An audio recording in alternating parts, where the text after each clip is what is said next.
All right. Think we're on. Think we're good. Welcome to the nightly post-prime time recap brought to you by Hunnaball. I am here talking sports. I don't have a ton to say, but, welcome.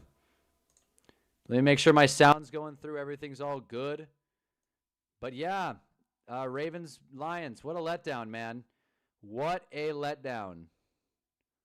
Let me pull up the right thing here. All right, here we go. Got my non-copyright Nintendo music going. Got my half-full hydro flask here. Let's talk ball. Said that I would talk after every Monday night game, and while I don't have a ton to say about this one, here we are. The Ravens are a team that I've talked about a lot in positive lights. Hey, Mohammed, I'm feeling all right. I mean, I've felt better, no doubt. Definitely got a cold coming on. My body's sick of all these late nights, but it's only week 3, so, buckle up, body. Anyways, yeah, that game was kind of a snooze, though. I don't have a ton to say. Gibbs missed my parlay by 1 yard. Sports betting sucks. I'm sorry to hear that, Jarv. I'm sorry to hear that. If it helps, Jahmyr Gibbs screwed me in fantasy. Well, Jahmyr Gibbs screwed me, also did Malik Neighbors. As you can see, all throws led to Rome, except they didn't. Rome Odunze dropped a touchdown. Malik Neighbors got 3 points. And Jahmyr Gibbs got exactly what he needed to beat me by 3 points. So that's exciting stuff. I am now 2-1 in my fantasy league. I have some trades I want to work through, talk to you guys about. But, yeah, I'm pissed. Not happy about it. Not happy. I had one goal tonight. Hope that Jahmyr Gibbs does not score 24 points or 23 points. And he did exactly that. So we are now 2-1. My primary fantasy league. Going to have to change my name to, frustrated. I don't know. I'm pissed. But let's talk Ravens-Bills. Not Ravens-Bills. Ravens-Lions. Not to be confused with Ravens-Bills. A game where the Ravens looked bad in the second half and Derrick Henry fumbled in his own territory. Those are two things that definitely happened. Yeah, not great. I missed a touchdown because Lamar forgot how to throw to say. Would have been a 5. Oh, that would have been sick. That would have been sick. Damn it. You're a pretty sharp sports bettor, huh, Jarv? Good God. Did you have the Lions to get 7 sacks? Did you expect that one? Because I certainly didn't. I thought the Ravens were going to put up a much better fight. Last night, we talked about coaching candidates for the Giants next year, and Todd Monken was my pick. I don't want to say I want to completely walk that back, but I'm less excited about it. He was definitely outcoached. Kelvin Benjamin, I'm pretty sure that's the fellow's name of the Lions DC. I don't want to get names wrong, so let's make sure. Kelvin Shepard. I thought it was Kelvin Benjamin. I realize now that was the 6'5" first-round pick that went to Carolina that busted immediately. But yeah, Kelvin Shepard, former defensive linebacker, and he pitched a good game, all things considered. I mean, the Ravens put on, 30? So, he definitely could have done better, but, I mean, at the end of the day, he got to Lamar 7 times. Look at this. 7 sacks on Lamar Jackson. Granted, a few of them were just kind of 1 yard losses where Lamar was going to run and they just tackled him. So 7's a bit of a stretch, and Lamar did throw 3 touchdowns, really good passer rating, but Derrick Henry 0 for 1, that play was insane. I don't want to get copywritten, so I probably won't do highlights tonight, but if you saw it, boy, Derrick Henry, man. He sees a covered receiver, he figures, why not? Let's throw it. Charlie Kolar's down there somewhere. Almost picked, but it was not. The Lions almost had a couple of turnovers tonight. They didn't, but it didn't end up mattering. The Lions came out in the second half, and so did the Ravens came out of the second half and scored immediately, and then the Lions came out and just didn't give the game back. They didn't. They ran all over the Ravens, and that's my biggest note. The Ravens just let us all down. I mean, their run defense is abysmal, just terrible, and I get going against the Lions is no easy feat, right? You have Jahmyr Gibbs, David Montgomery, a really strong offensive line. So I totally get that they struggled, but dear God, I mean, if you look at the Lions, I'm sure the yards per carry for each of these guys were nuts. Yeah, Jahmyr Gibbs 3 yards per carry. I feel like that doesn't tell the full story. It really felt like Jahmyr Gibbs had his way with this team. He did get stuffed a little bit in the first half, but at the end of the day, 22 carries and scoring 40 points, 38 points. That's a recipe, right? So and then Monty had that big run, a 72-yard run. I wish he just punched it in. If he did, I would have won in fantasy, but thanks a lot, Monty. Screwed us again. Amon-Ra had a good game. There it is. Welcome to the chat, Lemur. I don't want to hear it, Blake. Don't want to hear it. What a letdown. Boy, I'm ecstatic. What was that? 7 sacks. Yeah, I'm sure Lions fans are happy. And like, you know, I'm bummed out. I was rooting for the Ravens, man. I'm not a Lions hater. I was just rooting for the Ravens. More importantly, I was rooting for Jahmyr Gibbs to not get 5 catches. What are we talking about? I'm happy Lions fans are happy, though. God knows they need it. All right, I'm not knocking the Lions at all. When I say what a letdown, I mean, like, what a letdown from the Baltimore side. This game was not that close. This game was just not as close as it appears. That second half felt like belt to ass. And I want to respond to this. My fantasy week sucks. Started 3 players from the Giants game and left McBride and Kyron on the bench. Oh, that sucks. Why'd you leave McBride on the bench? I feel like that's a bit of an overthought. But hey, not knocking ya. This is a big week for fantasy trades. So if you haven't checked it out already, I have a video on my channel I posted last year, how to trade in fantasy football. I think it's a pretty good one. Check it out if you haven't. Jarv's a Lions hater. I get that. Hey man, look, we live in a world where the Detroit Lions are going into Baltimore and beating the Lamar Jackson Ravens. I didn't expect that to happen. I don't know what the spread was. Lions-Ravens spread. I don't know what the spread was. I'm assuming the Ravens were obviously favored. I had it, but I backspace. Not clicking on ESPN. 4.5. Baltimore was 4.5. So there you go. All love, man. You'll get it next week. Well, I'm not a Ravens fan, so I'm a Giants fan. Much better. Much better. Rice for T-Mac and Fannin. Thoughts, chats? Yeah, why not? What are people's thoughts on that? That's the offer that I'm dealing with, and another one in my head. But yeah, how do we feel about that trade so far? That's the one I'm phoning in with my team. I have Bowers. Why I left McBride on the bench, so he had a better matchup. I get that. I get that. It's not a flex league where you can play both tight ends. I guess. Having McBride and Bowers is crazy. That's crazy. But I think Bowers is a bum knee. Bowers is not playing at full health. I think we can all agree on that. And yes, it's Rashee Rice. The trade that I was offered, or I suppose I offered, and now I'm kind of pulling back a little bit, was Rashee Rice for Tedero McMillan and Harold Fannin Jr. That is, not to be confused with Mr. Senior. I don't know. I don't love it. I don't love it, especially because the guy who has Rashee Rice just went to 3-0. So I feel a lot less good about my team.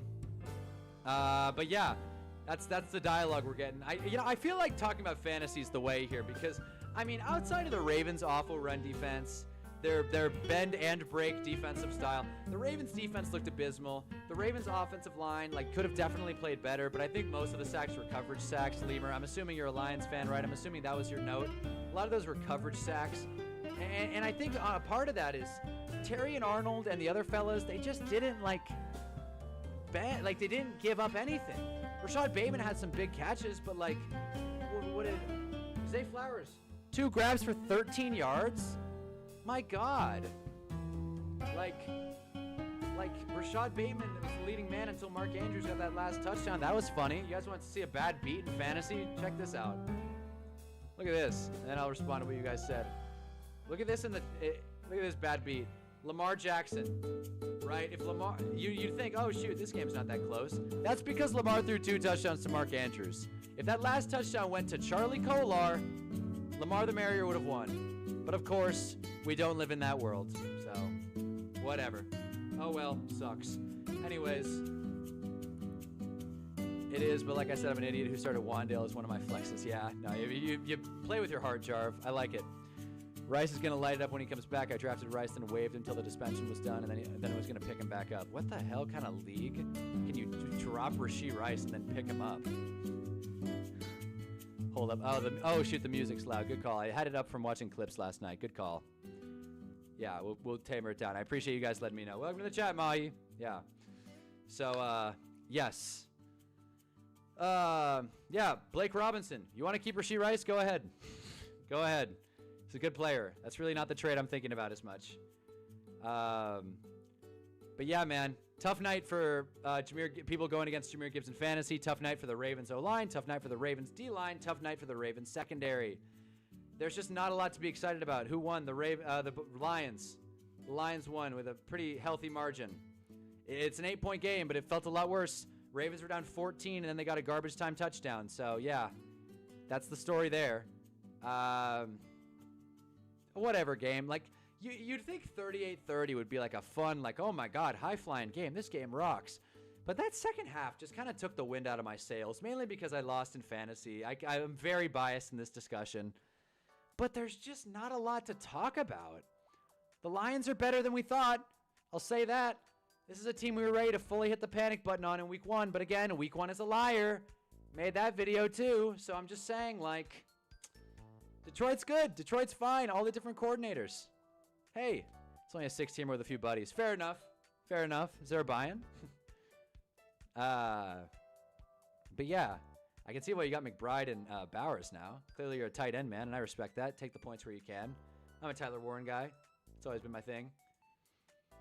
So now I'm trying to like figure out what to do with this team because I got a little too much depth. Because we've got Trey Benson who's going to get some work. Travion's probably going to be the starting man. Bill looked bad straight up, and George. CeeDee Lamb's out. Do we think CeeDee Lamb's going to do better, or do we think George Pickens is going to do better or worse with or without CeeDee Lamb? Because a part of me wants to say he should be better, right? Because he's going to get more targets, so like, duh. But on the other hand, George isn't really a textbook wide receiver 1, so I don't know. I don't know. That's the question I'm dealing with. I'm not sitting Rome. I don't want to sit Brian Thomas. Obviously not going to sit Neighbors, despite his 3 points.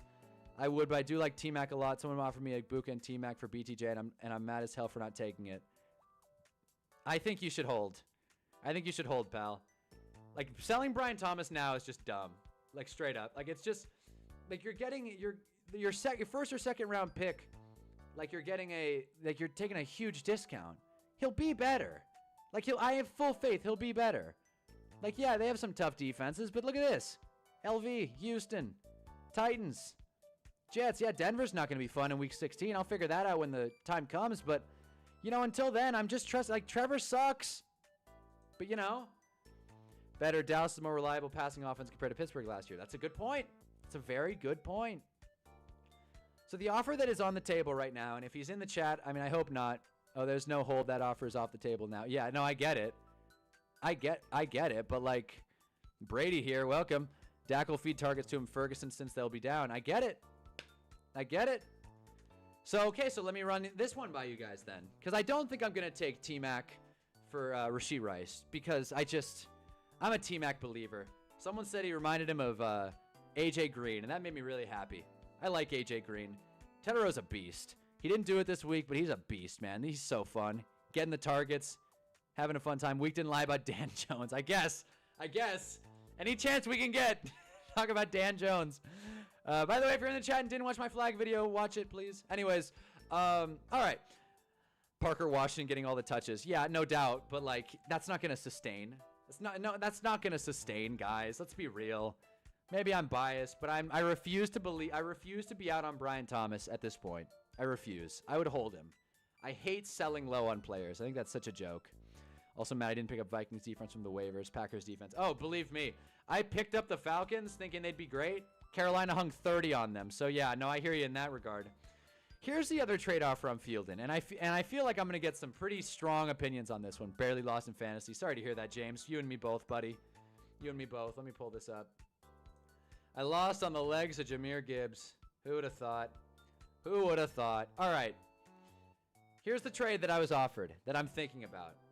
And like, my mind is saying, like, you got to take this. But my heart is saying, I don't know, pal. The offer on the table was Tetero McMillan and George Pickens.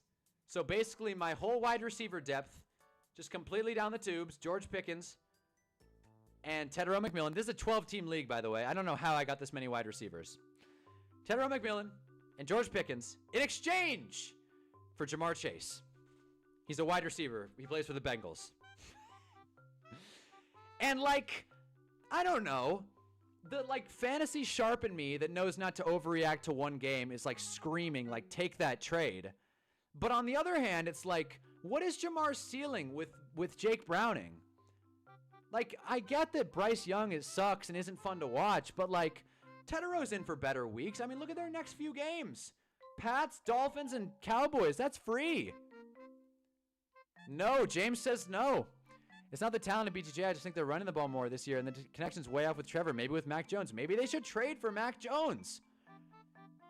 Let Trevor sit. Let him learn. Give him the Bryce Young treatment. But James says no. That's interesting. I'm tabling it. I like don't know.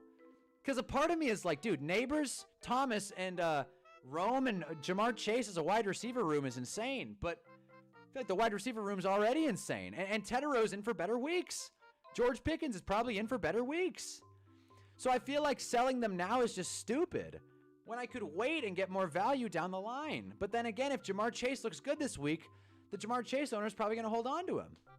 Only way that deal's worth it if you can leverage that package for an RB. So yeah, no, I'm thin at RB, no doubt. I'm starting Bill, for God's sake. Thin at RB, right? Dak's going to have to throw to GP more of the CDs. I get that. I think I agree. I agree. George should be a target monster. I mean, Dak's got to throw to someone. I don't think Cavante Turpin is going to get a bunch of targets. I don't think, who else? Who's the other fella? Jalen Tolbert. I don't think that's going to be like a big headlining story. So it seems like you guys are pretty anti the trade. It is a good buy low opportunity for Jamar. It is. You already have a volatile receiver with Neighbors and BTJ. Yeah, but if I get Jamar Chase, I got the LSU guys. I got 3 LSU receivers. That's cool to me. I mean, look, you could say volatile, sure, but like, it's fantasy football. If these guys are volatile, then like, I'll live with that. You know, I'll live with that. I don't like high floor guys aren't exactly my thing. You show them. I'm showing it. I'm in it. I'm on it. I'm on it. Yes, I showed them the fantasy matchup. I'm on it. Scotty was probably a nice pickup right now with no Tracy. Oh, for sure. He's not available in my league.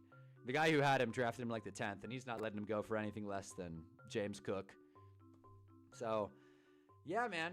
So if you guys have any fantasy trades you're fielding or any trades you're thinking about sending, I'd love to get that dialogue started. But that's where I wanted to start the conversation on whether or not it's worth it to trade for Jamar Chase with all this risk, because Jamar Chase, when he played with Jake Browning in 2023, he actually didn't do that well.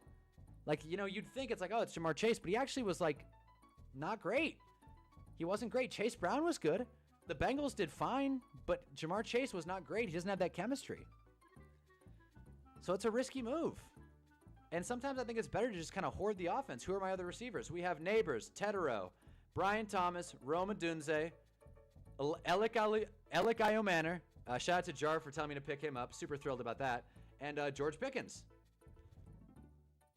Someone sent me Kyron and Neighbors for Kamara and Chase. Jamar? Oh, that's interesting. I don't hate it. I don't hate it. I don't hate it. I mean, I don't think it's super exciting. I think getting off Kamara is good. I do. I have Kyron and Neighbors. Okay, then no, I'm not a fan. I'm not a fan at all. I was going to say, yeah, no, I prefer, I think getting off of Kamara at this point in the season is good. I don't know how he did this week. He may have done well. He is like a high floor PPR option, but his ceiling is so low and he progressively gets worse throughout the season. So I just don't really believe. Let's check it. Alvin Kamara, right? He had 6 points this week. Better weeks are ahead, but like we're gonna see a lot more of this. 18 carries, 2 catches, 6 points, no touchdown. I don't think trading for Alvin Kamara is a good move. I don't. Hate my league because no one trades. Yeah, believe me, people in my league are trading. It's happening, fellas. It's happening. Where is it? This trade got vetoed. This trade got vetoed today by vote. Xavier Worthy, Devontae Adams for Jordan Addison and Jamar Chase. That trade got vetoed. So, yeah. And it's available in my league. I think I'm going to swap Wandale for him. I thought Wandale would be the check down target getter. Well, yeah, no. Scadaboo's probably higher floor. Yeah, no doubt. Higher floor and higher ceiling. So I agree. But it is tough being in a fantasy league that no one trades in. That's the beauty of having like a long-lasting league. It's like you build these connections with people. You have everyone's number. You know who's actually willing to trade. You know who's not. Like there are some people in my league that won't let go of anyone. They'd rather take 5th than make a bad move, so to speak. So, yeah. But yeah, Mahi, I wouldn't do that trade. 10-man comp league, Neighbors, Nico, Tyreek. I want to leverage one of those for an RB.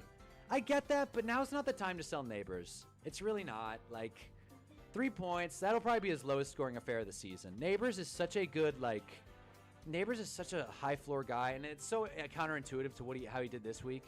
But like, and I think when you get a QB change, which is totally going to happen in New York, a QB change is imminent. Like Neighbors will get the work. Russ is overthinking it. I honestly, I'm really starting to get to the point where I don't think Russ makes it out of week 4. I don't think so. I don't think Russ plays the full game in Week 4 against the Chargers. That's probably going to be an ass whooping. You're going to be watching Red Zone and you're going to see, oh my God, here comes Jackson Dart, and he's actually throwing a pass. And how he does, who knows? But you're going into this stretch, it's like you may as well get Dart against the Saints, and that's so against what I've been saying all year. But after watching the Giants last night, it's kind of like Dable's going to get fired. He's going to get fired unless Dart does well. I thought Dart was like, I know we're talking about fantasy trades.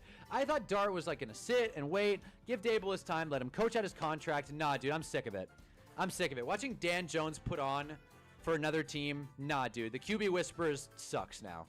But yeah, Blake Robinson, someone asked me to trade them Bowers, Etienne, Rice for Chase and Laporta. Yeah, and Mahi is against it. And yeah, I agree.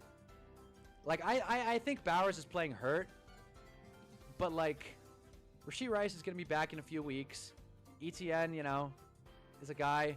So glad the Ravens lost. Hate all their fans. Why?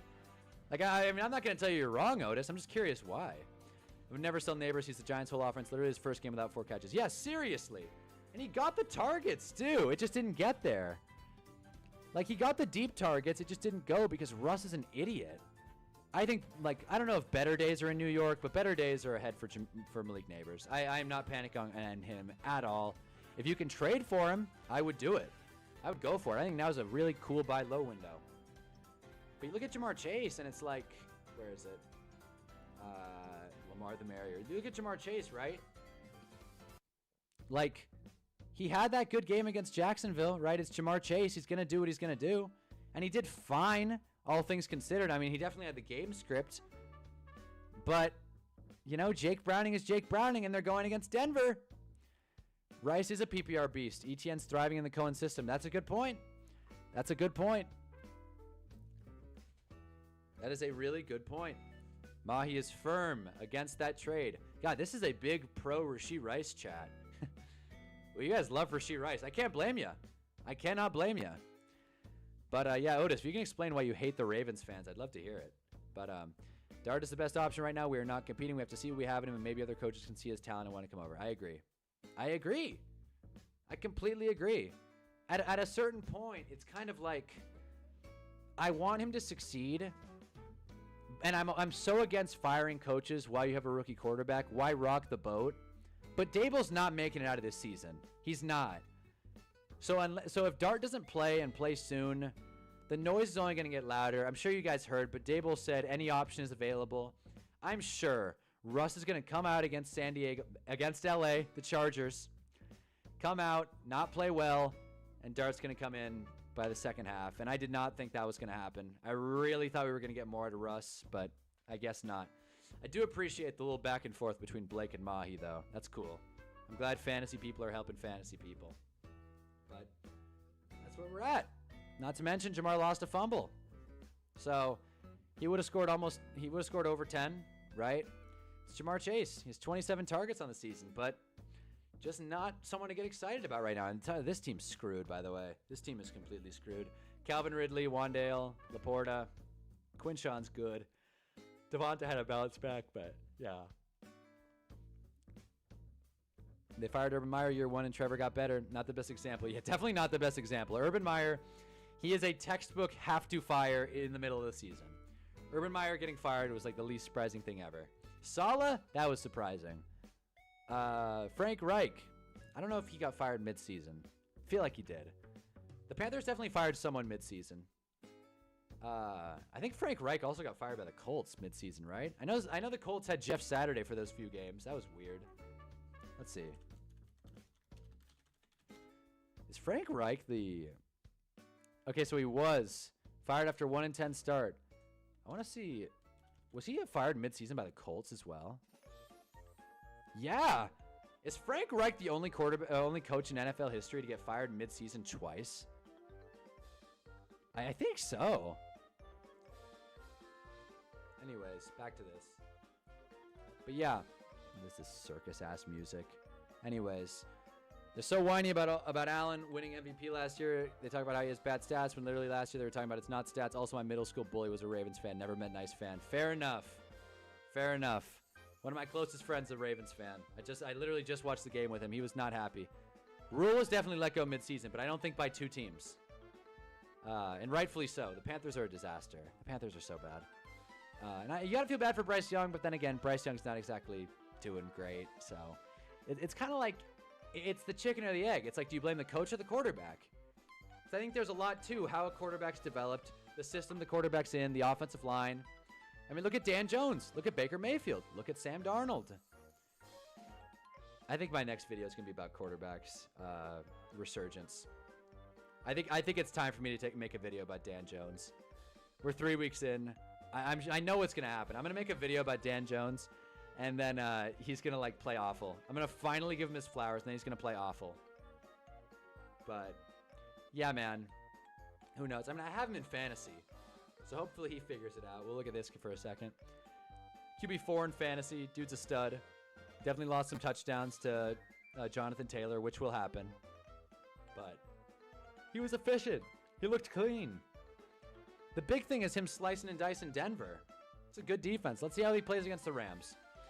I think if Dan Jones can beat the Rams, I think there's some real weight to him maybe making an MVP run.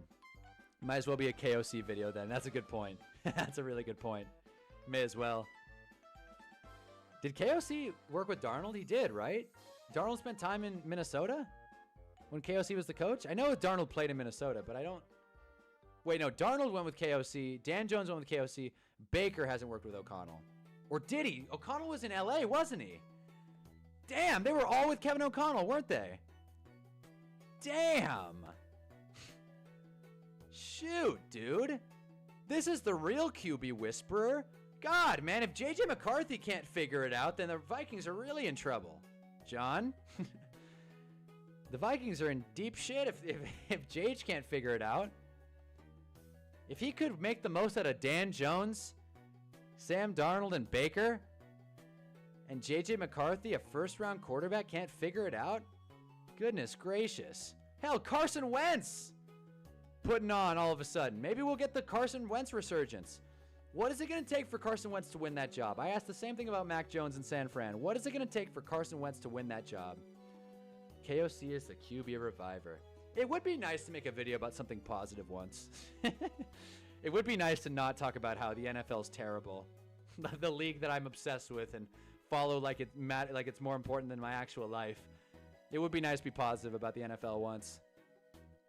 Bryce is perfectly average, so is Darnold. Jones, the problem with average quarterbacks, they're only as good as their offensive system. Yeah, no doubt.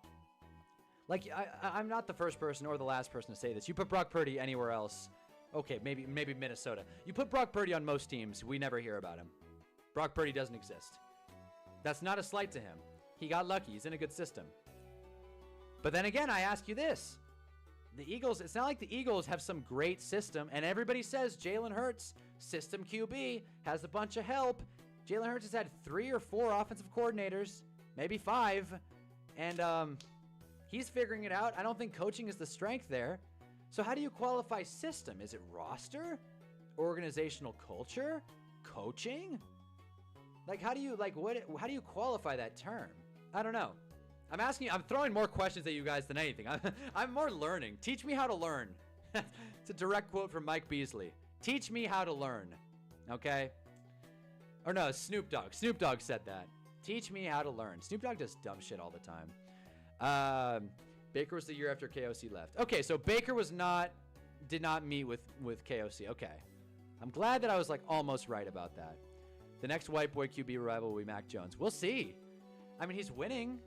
He's winning, but at what cost? Wentz can't be the starter anymore, IMO. Wow. Damn.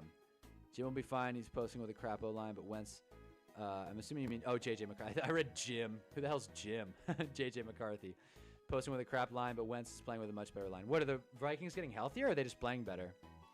Mostly O-line. Wentz got sacked 3 times. He's holding the ball for... I mean, that is his specialty. That is the... That's the Wentz specialty. Holding on to the ball for too long. And still winning. Still winning. Who are the top passers this week?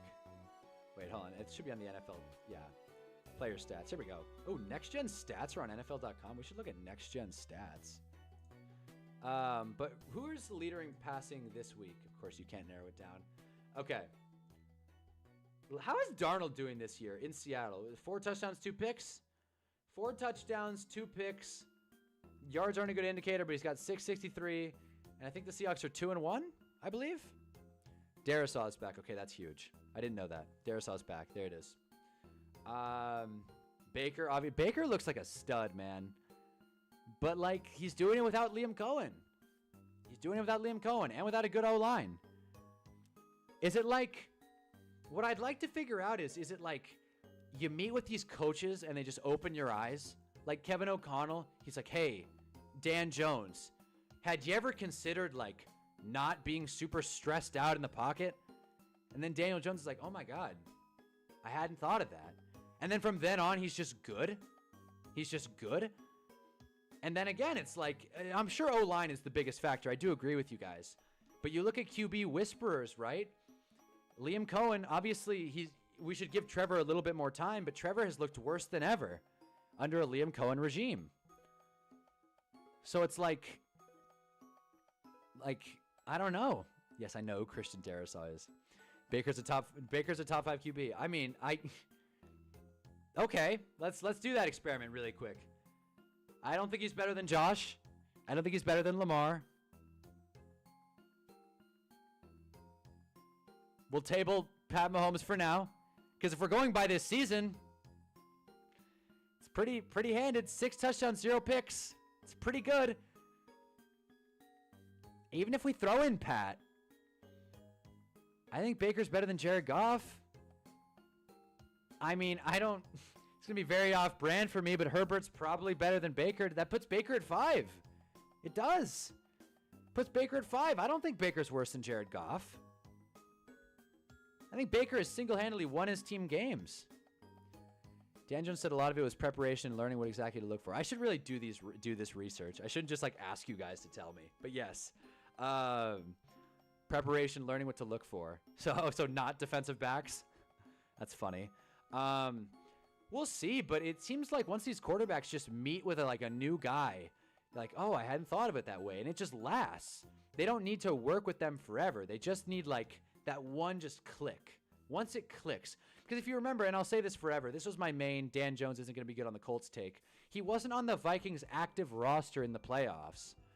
So everyone's saying oh, Dan Jones, sneaky good ad. It's like he wasn't on the roster. Baker's definitely been top 5 this year. If we're going by top 5 performances, he's probably in the top 3. I think Baker's got a solid shot at MVP. I think, yeah. I like it. I love Baker. I was a big Baker guy coming out of college.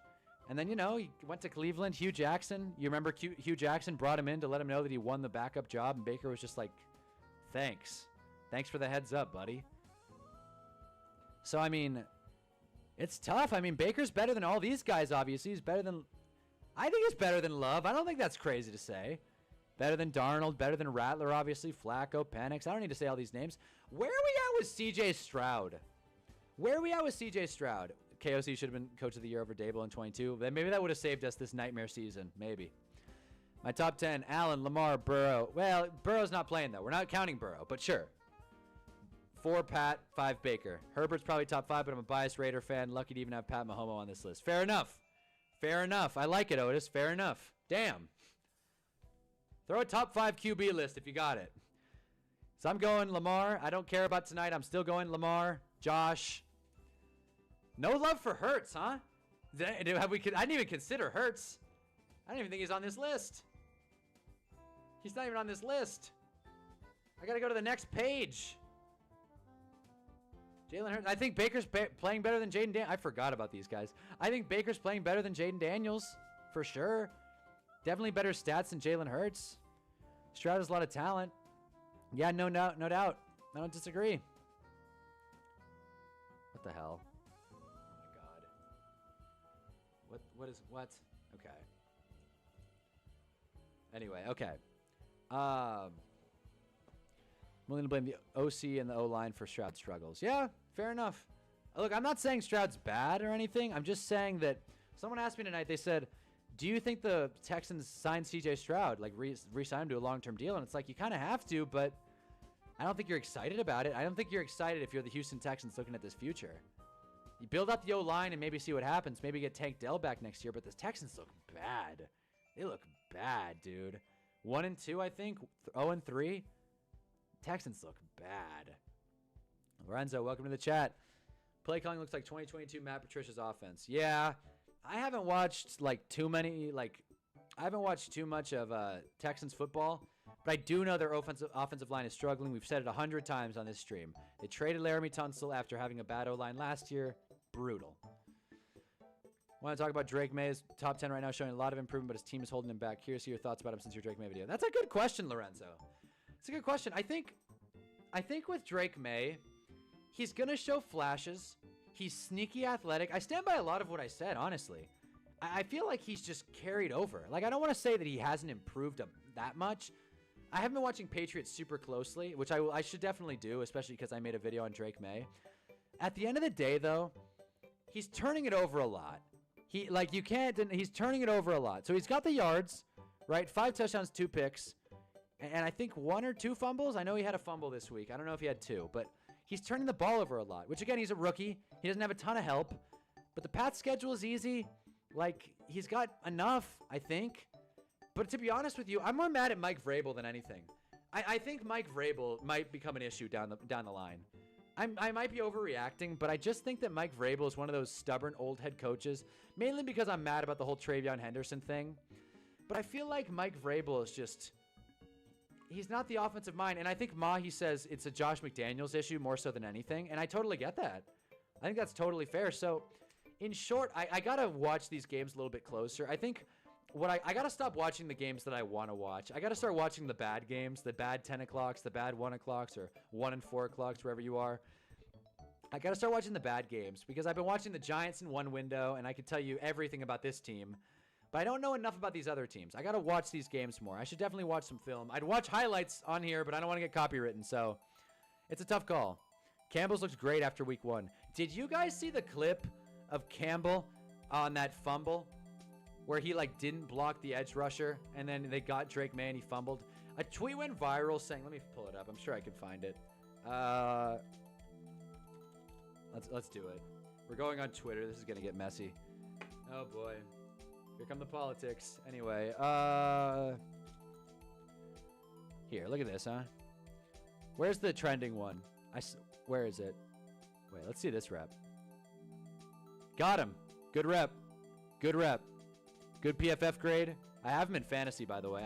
I have Will Campbell in fantasy. I am in an all 22 league. It's super fun.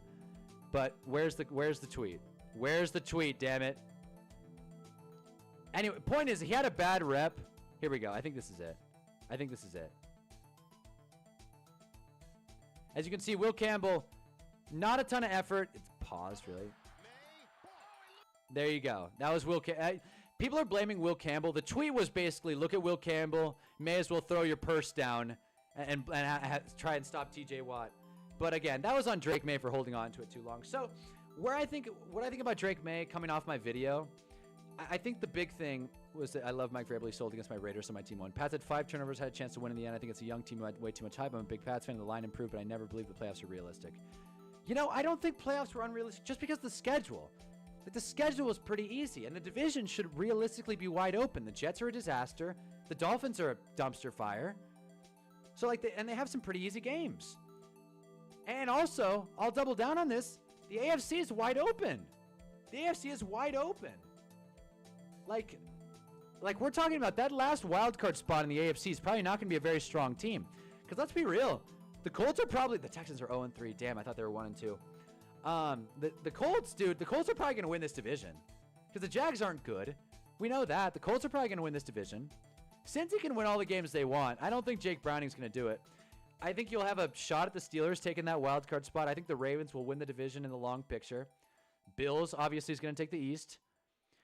The Chiefs 1-2. Nothing to get too excited about. Chargers will probably take that division. Again, not trying to overreact, but this is how the teams look. Provided all these teams stay healthy, I could realistically say a lot of this stuff staying true other than the Bengals. So I think that 7th spot in the wild card is very realistic for the Patriots. And why not? Why not? Let's go for it. Why not? So, the Patriots made a lot of moves, and it's going to take a lot of time for that team to gel and mesh. I just feel like, yeah, seriously, incoming copyright strike. Yeah, seriously. But that's why I'm watching it from the widescreen. Maybe the NFL won't pick it up if I watch it like this. But, nah, dude, I just think, like, it's still pretty much his rookie season. And the Jarv put it best. That's where I was going. I can't keep up with the chat at the moment. But, yeah, I think it's just a carryover of his rookie season. He still plays like a rookie, and that's fine. He's a younger quarterback. He's younger than I am. Like, he's a young quarterback. And I'm not 30. All right, I'm 23.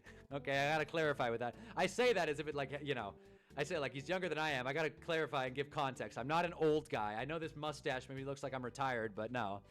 But I just feel like give him time. But why not go for the playoffs? If you got to hope to see improvement. But this is the stream that doesn't overreact to bad young quarterback play. We don't overreact around here. That said, Caleb Williams, public enemy number 1. Let me make sure I got everything. Stroud's mediocre. Didn't see his rookie season. I didn't think his rookie season was that good. Saw his O-line gets carried by the defense. Can't disagree. Texans can't afford to give Stroud a Tua deal. I agree. Love Vrabel. He sold it. Yep. Our pass rush looked so much better compared to last year. Once Gonzo comes back, secondary tightens up. How is he looking, by the way? How old's Gonzo? How long is Gonzo going to be out? Because if Gonzo's coming back next week, I'm trading T-Mac. Nintendo. Hey, man, welcome to the chat. I use Nintendo Music. You're forgetting the Chargers are the Chargers. Exactly.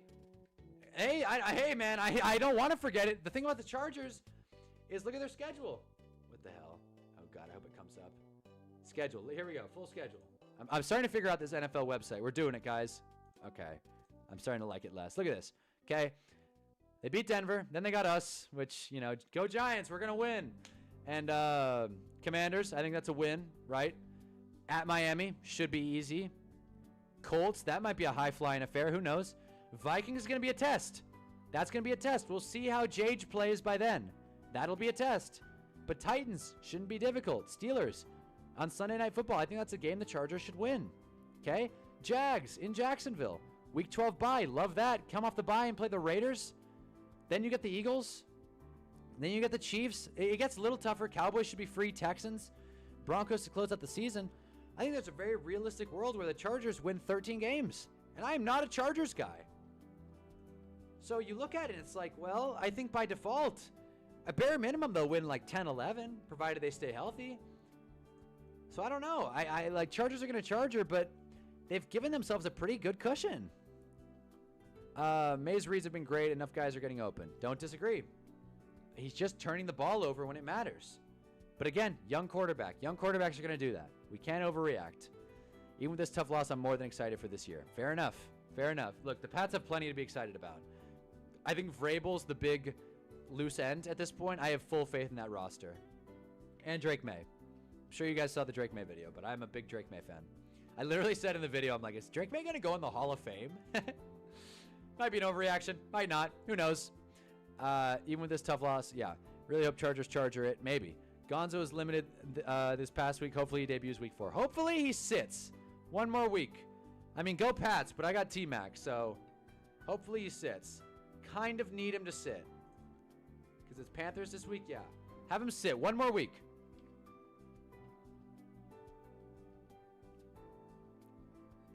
Gotta check out your picks did last week. I just think we're calling Browns plus 7.5. Oh, yeah. I think Mahi had it. We definitely, like, did well. I picked the Ravens to win, so, you know, not perfect. But, no, my picks were great.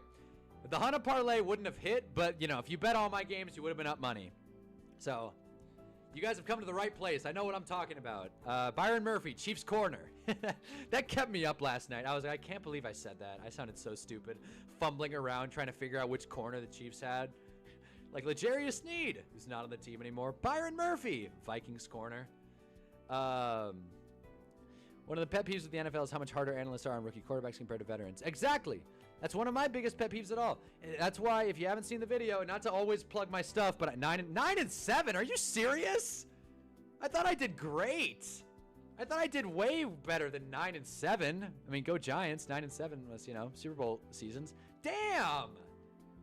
Well, I was happy about the Browns call. I was happy about that. Knew the Bears would win. Damn. I guess that when you pick the Giants. Yeah, that's going to be one. Ravens blew it.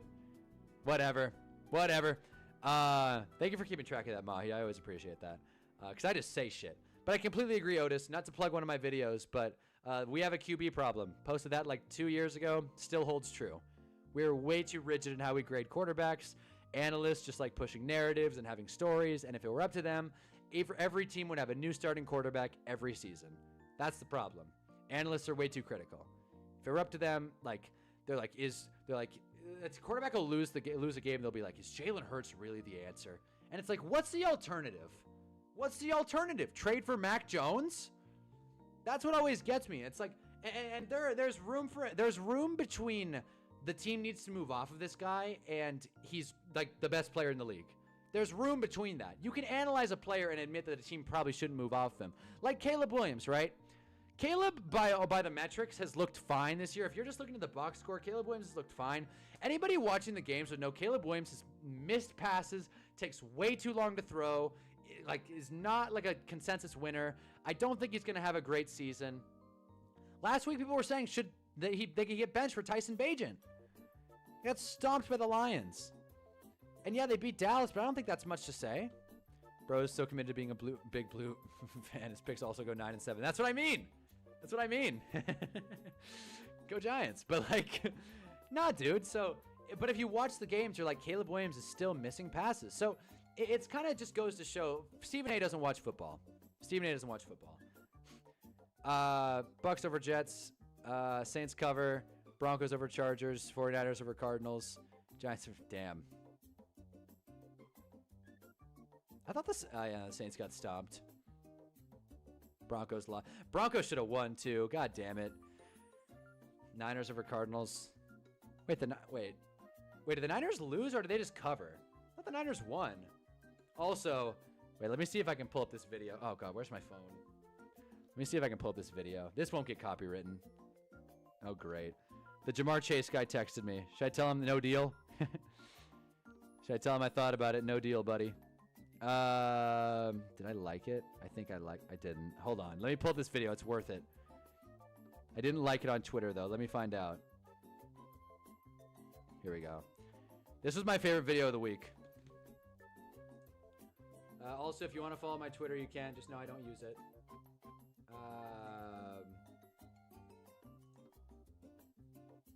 Look at this. Get a look at this video. My favorite thing of the week. I love watching fights. Niners fans. If you've ever been to Levi Stadium, watch this. Watch. Wait for it. Wait for it. Swanton bomb from the top rope.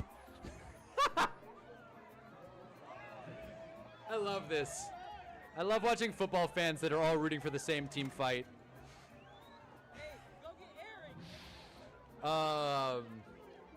Shit, I wish the Giants could go 9-7. No, seriously. I was watching Berman's fastest 3 minutes tonight, and I said to my friend, I was like, man, it must be so nice winning football games. It must be so nice watching your team, score more points than the other team that they're playing that week. That must be such a gift. It feels like the Giants, because the Giants haven't won a meaningful game since 2022. And that's not me saying, oh, wow, it has to be a playoff game. But the last game the Giants won was against Indy to, kill our draft pick. And I'm not saying Cam Ward would have been the best answer, but clearly Shane Bowen doesn't know what the hell to do with Abdul Carter. So I don't know, man. Tanking's for losers, but that win felt like a real punch in the teeth. But yeah, Rams ending felt so rigged. Magic field goal block return to have the Eagles cover the spread. Oh, yeah. People are saying the same thing with the Packers-Browns, for sure. Isn't the point of a rookie willing to have dumb mistakes with longevity and veterans to be reliable but short-lasting, but it's treated completely opposite with the media? Completely agree. Rookies need to be on a much longer leash. I would prefer rookies to make mistakes. That's why I tell my players, mistakes are good. Learn to be confident. Learn to be okay with making mistakes. My QB throws a bad pass, I just go like this. That's what I tell my players, literally. I'm like, anytime you throw an interception or make a bad read or something, just turn around and just throw your hands up. Just do that. Feel better immediately, damn it. Hot take. I think Ben Johnson wasn't the coach for Caleb. Ben loves a structured offense. This is why Goff thrived in it and why Caleb is going to struggle with it. Woof. God, Mahi knows ball. Mahi knows ball for sure.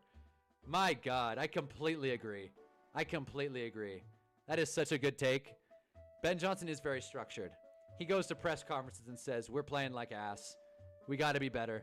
And Caleb goes to press conferences being like, do you guys see my touchdown? He hasn't actually said that, but you know what I'm saying, right? Like, do you guys see like my cool shirt underneath my jersey? I'm trying to look different. I completely agree. Caleb plays better out of structure and well, better. He plays out of structure, period. And Ben Johnson doesn't like that. He's a control freak. He's a Kyle Shanahan type. We will see. We will see what Tyson Bagent will play under Ben Johnson's offense. I'm not saying Caleb's going to get benched, but we will see Tyson Bagent at one point or another, whether that's an injury or some other thing. I guess the other thing would be a benching, but I do feel like we'll see it. I wonder what causes a whole section of fans to fight each other. Yeah, me too. But the funny thing is, if you watch this, right, it starts as just like a simple, like, oh, you know, I love... yeah, okay, so I don't... Steve Young jersey. Shout out Steve. But, like, it seems like a simple conversation that people are having. And then Big Boy, he's ready to punch. This guy right here is ready to throw a haymaker. And he misses. That's a once-in-a-lifetime shot. He's got the high ground, and he bricks it. Guy looks like me. Long hair, mustache. Look at this. You gotta hit this. You gotta hit this strike. Absolutely. And I love when a fight starts and you hear someone scream, no, don't! It's like, no, do. Go for it. Bang! Bricked it. You gotta land that strike. And then it just turns into a haymaker. And if you watch, I'm just gonna say Big Boy, not to be mean, but if you watch Big Boy, he goes from very calm to jumping over the chairs very quickly. Right here. Here, let me move the screen down, actually. Hold on. Then we get the full experience. And if you're not into watching fights, you know, this isn't the stream for you. But as you can see, Big Boy over here, like, he is calm, he's collected, he doesn't want to, like, you know, ruffle any feathers. I love everybody else around just watching. He's like, guys, break it up, come on, break it up. And then someone throws a punch at him, he's like, what? And then he's like, everybody move! Get out of the way, Patrick Willis! I gotta jump on this guy. And look at this! He's ready! Whoa! How did that chair stick? How did that chair stick? Gotta say, first of all, sick hat. And that was gonna be my point. These Niner fans have really great jerseys. Gotta give it to them. Sanders, Willis. Like, you're not seeing a lot of Purdy's. Look, Montana. It's 74. That might be a custom. McCaffrey, Kittle. Like, these are nice jerseys. And this is in the higher section, too. Like, these are just South Bay Niner fans just hashing it out. I'm sure these people, like, might know each other. Again, that's a cheap move. That's a cheap move. You can't go over the top and then throw back ahead punches on Big Boy. Another thing I want to say. Look at this. Look at this. They throw a book at this guy. They threw the book at him. They threw a book at him. Anyways. Losing 2 Super Bowls to the Chiefs. Yeah, that's tough. Eagles are the new Chiefs, winning a ton of games, but don't deserve it. Wow, that's tough. Anything better than Matt, though? Yes. They should start serving blunts instead of alcohol at games. We'll never have fights. I completely agree. Joe Staley. There you Mahi knows ball. Joe Staley. That's it. There you go. The guy who fell behind him was like 5 rows. Yeah, no, I know. Steve Young jersey. Look at this. Joe Staley. Who would buy a Joe Staley jersey? A real OG. That's who. Hell, I'd wear a Joe Staley jersey. And then the fight just kind of gets lame from here. People stop throwing stuff. The guy's shirt's ripped. Get your boy, they say. Their security is just straight up non-existent. As you can see, like, all the rows are cleared. Big Boy's shirt ripped.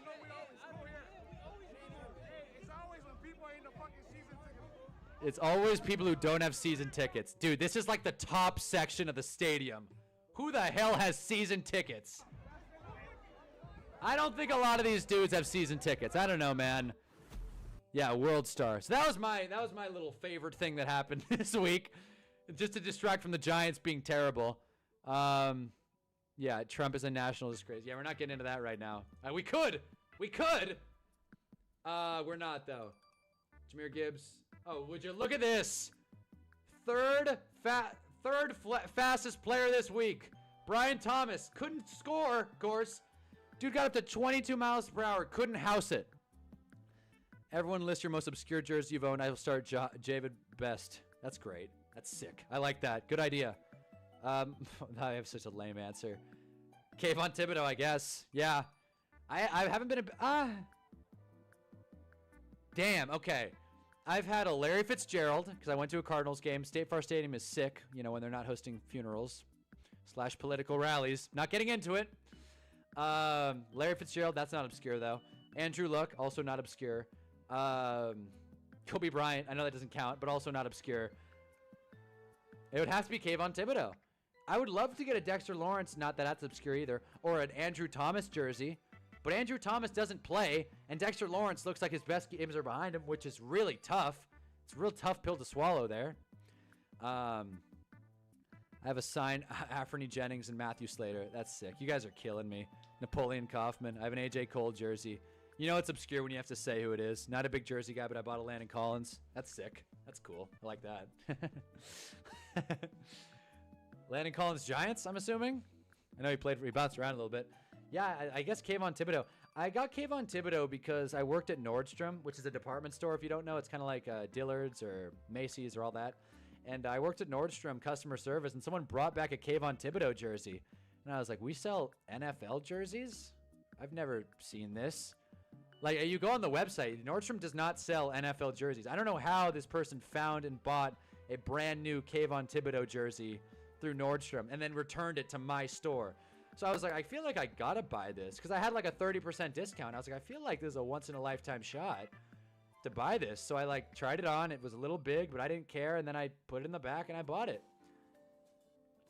I was so surprised. Like, I know, it's not as interesting to people who didn't work at Nordstrom, but like when you work in a department store and people return clothes, I've bought clothes people return. And I've got news for you, by the way. If you buy clothes at a department store, it's been worn. It's been worn and probably washed, okay? It's been worn, washed. Like, if you're like, that's icky, wearing clothes that someone else has put on their body, it's like, no, it happens. No, it for sure happens. Even if you buy stuff online, I'm sure it's been worn. But, by the way, you know a Nordstrom shirt's been, or a Nordstrom item's been returned if there's a sticker on it. But that's neither here nor there. Point is that, I got the jersey and I was super thrilled about it, but it's not obscure. It's not obscure. Yes, the color rush. That's sick. That's sick. A color rush. I said last year that if something happened, I was going to buy an Evan Neal Century Red, but I couldn't find it. I couldn't find it. So if we go now, what I like doing on these websites, this is like one of like the lesser known things about me. We'll accept the cookies. Why not? I like going to the lowest, sorting by lowest price and treating the NFL like an outlet store. Because you find some funny stuff. Like a rain poncho or a breast cancer headband, some face masks, a Rams Super Bowl beanie, this really sick Bears jacket. That's actually kind of cool. Reversible, no less. But it's $125. That's not a deal. Micah Parsons socks. Oh my God. That's so funny. Socks for bare feet, by the way. There you go. The funniest obscure jersey would be Rod Smart, or the guy lowest Madden rating back in the day. Oh yeah, for sure. A rookie Gonzo 6. Oh my God, yeah, my neighbor's jersey, he wears 9. It's a 9. Someone gave me a neighbor, like, I love the gift. Thanks, Blake. But someone gave me a neighbor's jersey and it's 9, and then he changed his number to number 1. Bought a Vikings Darnold jersey, then he turned into a pumpkin. That is the beautiful man himself. Thanks, Jeff. Hope you're talking about me. Gotta cop that poncho. Yeah, there you go. This is, you had cheap shit on here. Yeah. $7 rain poncho. If you're a Rams fan, $7 beanie. This is sick. I like this jacket. I don't know why it's here, but it's a cool jacket. Tommy Bahama Vikings shirt. Why not? That was really moving Rams gear. Yeah, they're really pushing this Tommy Bahama thing as well. You can get a Super Bowl shirt. Niners NFC champions. Who the hell would wear these? The team that lost the Super Bowl conference champion shirt. I get why they're on sale. But yeah, you get all kinds of like cool stuff. DK Metcalf shirt, that's free. Like, and there's no shame in buying clothes on discount. Some of my favorite clothes. Damn it. I've talked about it before. My Pitbull shirt, but this also thrifted this guy. Kirby. This was $6. $6. Can't beat it. Can't beat it. Hunnaball got to get an obscure Giants jersey like Chase Blackburn. Chase Blackburn was sick. Chase Raj t-shirt. Ruben Randall. If the Giants win 5 games, I'll send you the Ruben Randall jersey. Do it. Do it. Let's find an obscure Giants jersey. Let's go back. Let's go back in time here. I mean, any Giants player is obscure at this point. They all suck. I'm mad. There it is. I should have bought this. I should have bought this instead of that Etsy shirt. It would have been cheaper. Damn. Oh, my God. I should get this shirt. Playoffs 2022. We're going. We're going to the play. I might get some of this. I might just get $50 and just load it up. I need shirts, man. I need Giants gear. I got a rep. This is hideous, by the way. No wonder these Tommy Bahama shirts are on sale. This is disgusting. Catch of the day. That's kind of funny. It's kind of ironically funny, and they have every size. Of course, it's only $187. Only pre-shipping and tax, of course. Waller. That's good. That's a good one. Not a jersey, but nice and cheap. This is not like I sorted it by lowest price. The NFL just doesn't understand what that means, apparently. But yeah, cool bathrobe, kind of a gross pullover, but hey, it works. Giants. Let's see. I have this beanie. Someone gave me this beanie. Thanks, Mohammed. I have this beanie. This is cool. Anyway, you guys aren't here to watch me shop, but I'm saying, what the hell is this hat? This is sick. This is so like 2000s. This hat is badass. Go Giants. But yeah, Ruben Randall jersey would be sick. Got an obscure player like Eli. Yeah, no one's heard of him. I appreciate the compliment though, Jeff. My friend ordered a cheap Lattimore jersey a couple years. It was 34 instead of 23. The misprint. There's got to be like an NFL outlet, right? Like, there's got to be like an NFL outlet shop. Oh my God, there it is. Wait. This is not the tab. The hell? Okay, I guess it's just not a thing. But if you go like straight to the source, like a Dick's Sporting Goods, perhaps. I bet the Cowboys still selling our championship merch. Yeah, quick Mario Manningham jersey. Oh hell yeah! I wonder if I can get NFL team apparel. Maybe is that what jerseys would be? Nope. God, the Parsons stuff is on sale like crazy. These are kids' gear. The drip shirt, so funny. Maybe Nike. Oh my God, Brian Robinson. Here it is. Wow. $9.97. Granted, it's a youth jersey, but $9.97. Damn. Wow. This is funny. Treylon Burks. How much is a Treylon Burks? Can always get a nice fake jersey. Yeah. Getting fake jerseys is the way. It's the way for... Can I get a large? No way. How much would it be? How much would it be? $32.97. I'm not going to buy it, but I think it's funny. Right? A Treylon Burks jersey. I think that's funny. What else? B-Rob. Gotta love it. Parsons. Russ. Steelers. Even though these aren't jerseys. More Parsons. Zeke. A youth Gibbs jersey. That's interesting. Javonte. I did get my Indiana Jones jersey. It's on the way. This is cool. This. Deuce Vaughn. Is he still on the roster? I don't think so. This is cool, man. I kind of like this. The Oilers. The Oilers alternate Treylon Burks jersey. Shoot, I might buy it just so I can say I have an obscure jersey. This is not even my zip code, by the way. Yeah, let me check on the Dan Jones order really quick. Let me see if I got an email with the tracking number. It should be here eventually. It might be in my mailbox already, but let's find out. It has shipped. Last time I checked, it was in Atlanta. So, you know, I'm not in Atlanta. Oh my God. Sweet Jesus. All right, I'm just going to check my phone. I was going to share my screen. I'm just going to check my phone because I got to sign in and I don't know my Etsy login, so I'm just going to let it be. That's what happens, dude, when you sign in through these like external accounts. Like my Google account, my PFF account is locked because because I did a sign in with Google and you can't do that on the mobile app. It's so funny when I have just like a Freudian slip if I read something in the chat and just say it. Estimated delivery Thursday. So with any luck, my post Thursday night football stream will have my Dan Jones shirt. There was a modest $23. Let me confirm with the track. Like a part of me wants to just say the tracking number just for the hell of it, so you guys can verify. Okay, it is still in Atlanta, I think. It's in transit though. It's in transit. It left yesterday. I'm hoping to be here on Thursday. This shirt's going to be so uncomfortable. It's going to be so ugly and so uncomfortable. Let me pull it up, though, just in case you missed it. Wait, hold on. Wait, I'm sure if I could just... Recently? Where is it? There it is. This is it. Not licensed. Who needs it? In demand. 5 people bought this in the last 24 hours. I'm sure they all did the same thing. Number 17, Dan Jones. Get a hefty lefty jersey. The best quarterback you guys ever had. Oh my God, yeah. I wasn't watching football at that point, but I've heard the stories. I've heard the stories. I wish there was like, maybe eBay. Maybe eBay's the way. eBay, you can probably get like licensed jerseys, quote unquote. They're probably fake, but like at least they'll look licensed. Let's go to eBay. Let's go New York Giants jersey, right? I'm sure you can get, fuck, worst typewriter on the internet. All right. Oh, come on.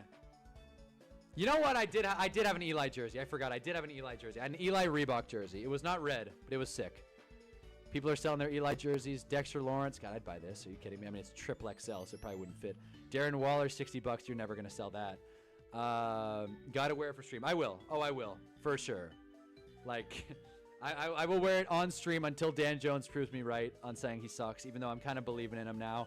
If Dan Jones wins MVP, I'll wear it for the rest of the season. I had an Odell jersey. This is sick. Wait, are you serious? $30 for an Odell color rush? I had a Saquon color rush like this, but then my dog pissed on it, and I was like, honestly, that's fine.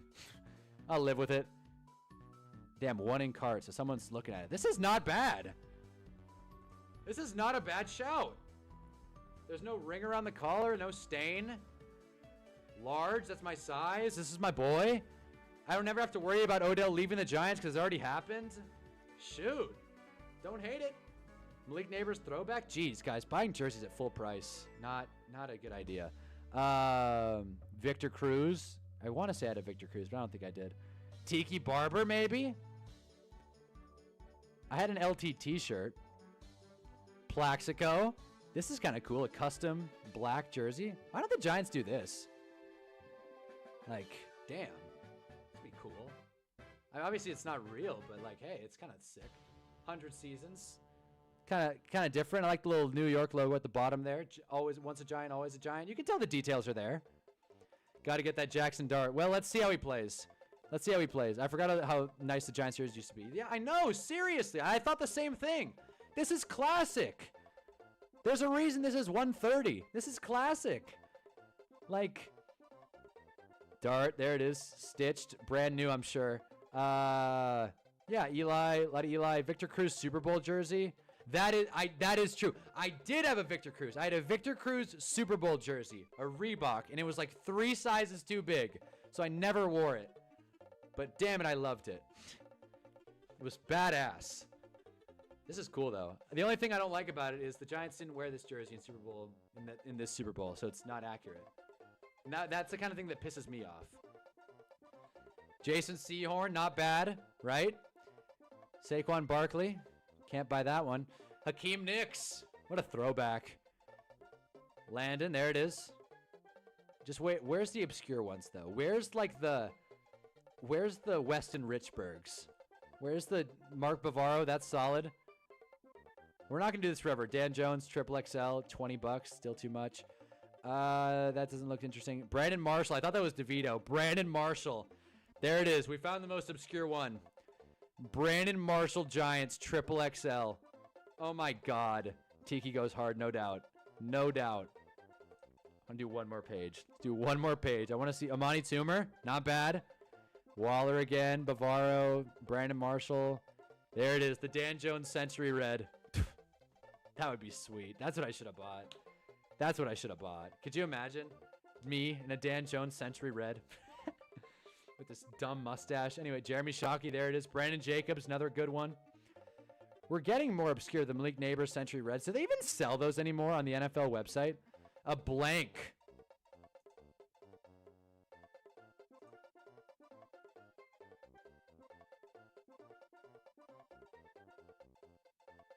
See a weird one. Imagine. Just go around wearing this. Would you wear this? Imagine this is your favorite team. Would you wear this as like a fashion statement? Like, yeah, I'll wear the blank jersey. Like, I don't know. It's interesting. Why you guys respond to that? I want to see if they're still selling Century Reds. Should just open another tab.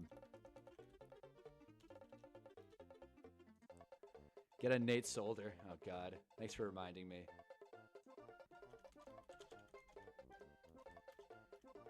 By the way, I'll say this now. There's going to come a point they do. Oh, my God. A Jameis Winston Century Red. Oh! I could get this guy brand new for 30 bucks. Damn, this is what I should have bought. Nah, Jeff wouldn't wear it. I love to start a stream. Yeah, no, seriously. Hell no, that looks stupid. Are you guys serious? No love for the blank? No love for the blank jersey? Okay, well, I think the NFL shop realizes never changed. Thanks, John. I appreciate that. We're trying to make it fun here. We're not here to make hot takes. We're here to make fashion statements, damn it. Dan Jones is on sale. Any name, custom, Hunnaball 00. Anything else on sale? Motor. I can't believe they're charging full price for Devin Singletary and Jalen Hyatt jerseys. I really wanted to find an Evan Neal Century Red, but I don't think that's ever going to exist. I think I would literally have to, I think I would literally have to go in a custom and make it. And I'm not paying $170 for a Century Red Evan Neal jersey, but it would be funny. Jameis would be sick, though. Imagine walking into the building, Jameis Winston Century Red. Like, this guy means business. This guy knows what he's talking about. But seriously, I would buy this. I should have bought this instead of the damn Colts jersey. Should have bought it. I didn't finish my sentence. I do that a lot if you guys haven't noticed, but there will come a time where the Mario music will not be the music anymore. Like if we're going to be streaming after every primetime game, I will find more non-copyright music. There will be a time, but for now, we're rolling with it. But yes. But no, man. We got the Dan Jones Century Reds. We got the eBay shopping. I don't know what else to talk about. I mean, again, the Ravens looked bad. They did. The Ravens looked bad in that second half. We all know it. We all know it. Okay? We walking around in the Jameis Winston preaching to people like he does. Honestly, I coach youth teams. I should just buy this and then just wear it. Jameis Red. God, that looks clean. See what I mean? I don't love the Century Reds. They're better than this. Giants need a rebrand. The Giants need a rebrand. Just change this damn jersey. I like the aways. This is where it's clean. It's white. It's red. You got the stripes. Where'd the stripes go? Why did the stripes leave? You know? It's like, this is fine. The pants killed it. I think it was Jarb who said that, but the pants killed it. Who's a Giants DB who was arrested for shooting someone? I think you're thinking of... I mean, all of them have, shot our hopes and dreams down. I know you're talking about, though. It was DeAndre Baker. I think it was DeAndre Baker. I mean, he was terrible with the team. I think it was DeAndre Baker. Okay, charges dropped, so he was apparently good. Didn't know that, but yeah, charges were dropped. How are charges dropped for holding someone up at gunpoint at a barbecue? I mean, obviously that ended his career, but what? What? I hate that there's no blue in it. I like the throwback anyways. Exactly. What do you think of the Browns New Jersey? I feel like I like it, but let me look at it for sure. Watch that new movie, Him. It was definitely a movie of all time. I'm supposed to watch it tomorrow. Really, it wasn't like anything to write home about. Reviews were not good. I will talk about it if I watch it. I'll talk about it on Thursday because I'm a film and media major. I should be able to, Jackrabbit have something similar? Probably. I have no idea, though. Baker was being prosecuted on 4 counts of robbery with a firearm.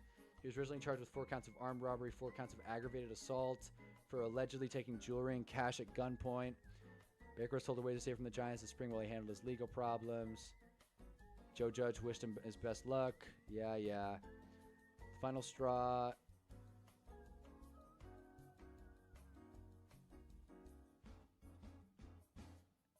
Wait.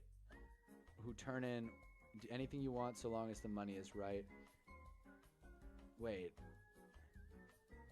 Extortion? So did he not do it?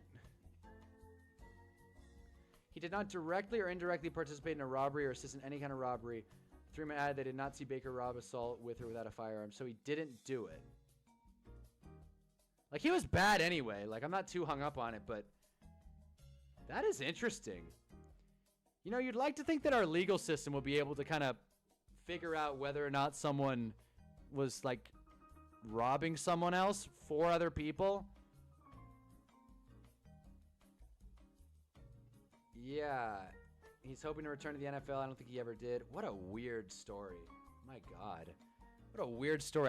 I forgot. I didn't really look into it. I saw that he was like, I saw that he left the team and I was like, well, he sucks. And then I never looked into it again. Weird. Video of the craziest arrest in NFL history. I feel like that'll ruin some of our favorite players. Let's not forget Ray Lewis may or may not have, you know, unalived a fella. And I'm not talking about on the football field. Okay. Getting into football, or Lawrence Taylor, I'm not saying he killed a guy, but Lawrence Taylor has definitely been in some hot water before. I think trying to cancel players is not something I want to do. I feel like a video about Kevin O'Connell kind of deserves some credit.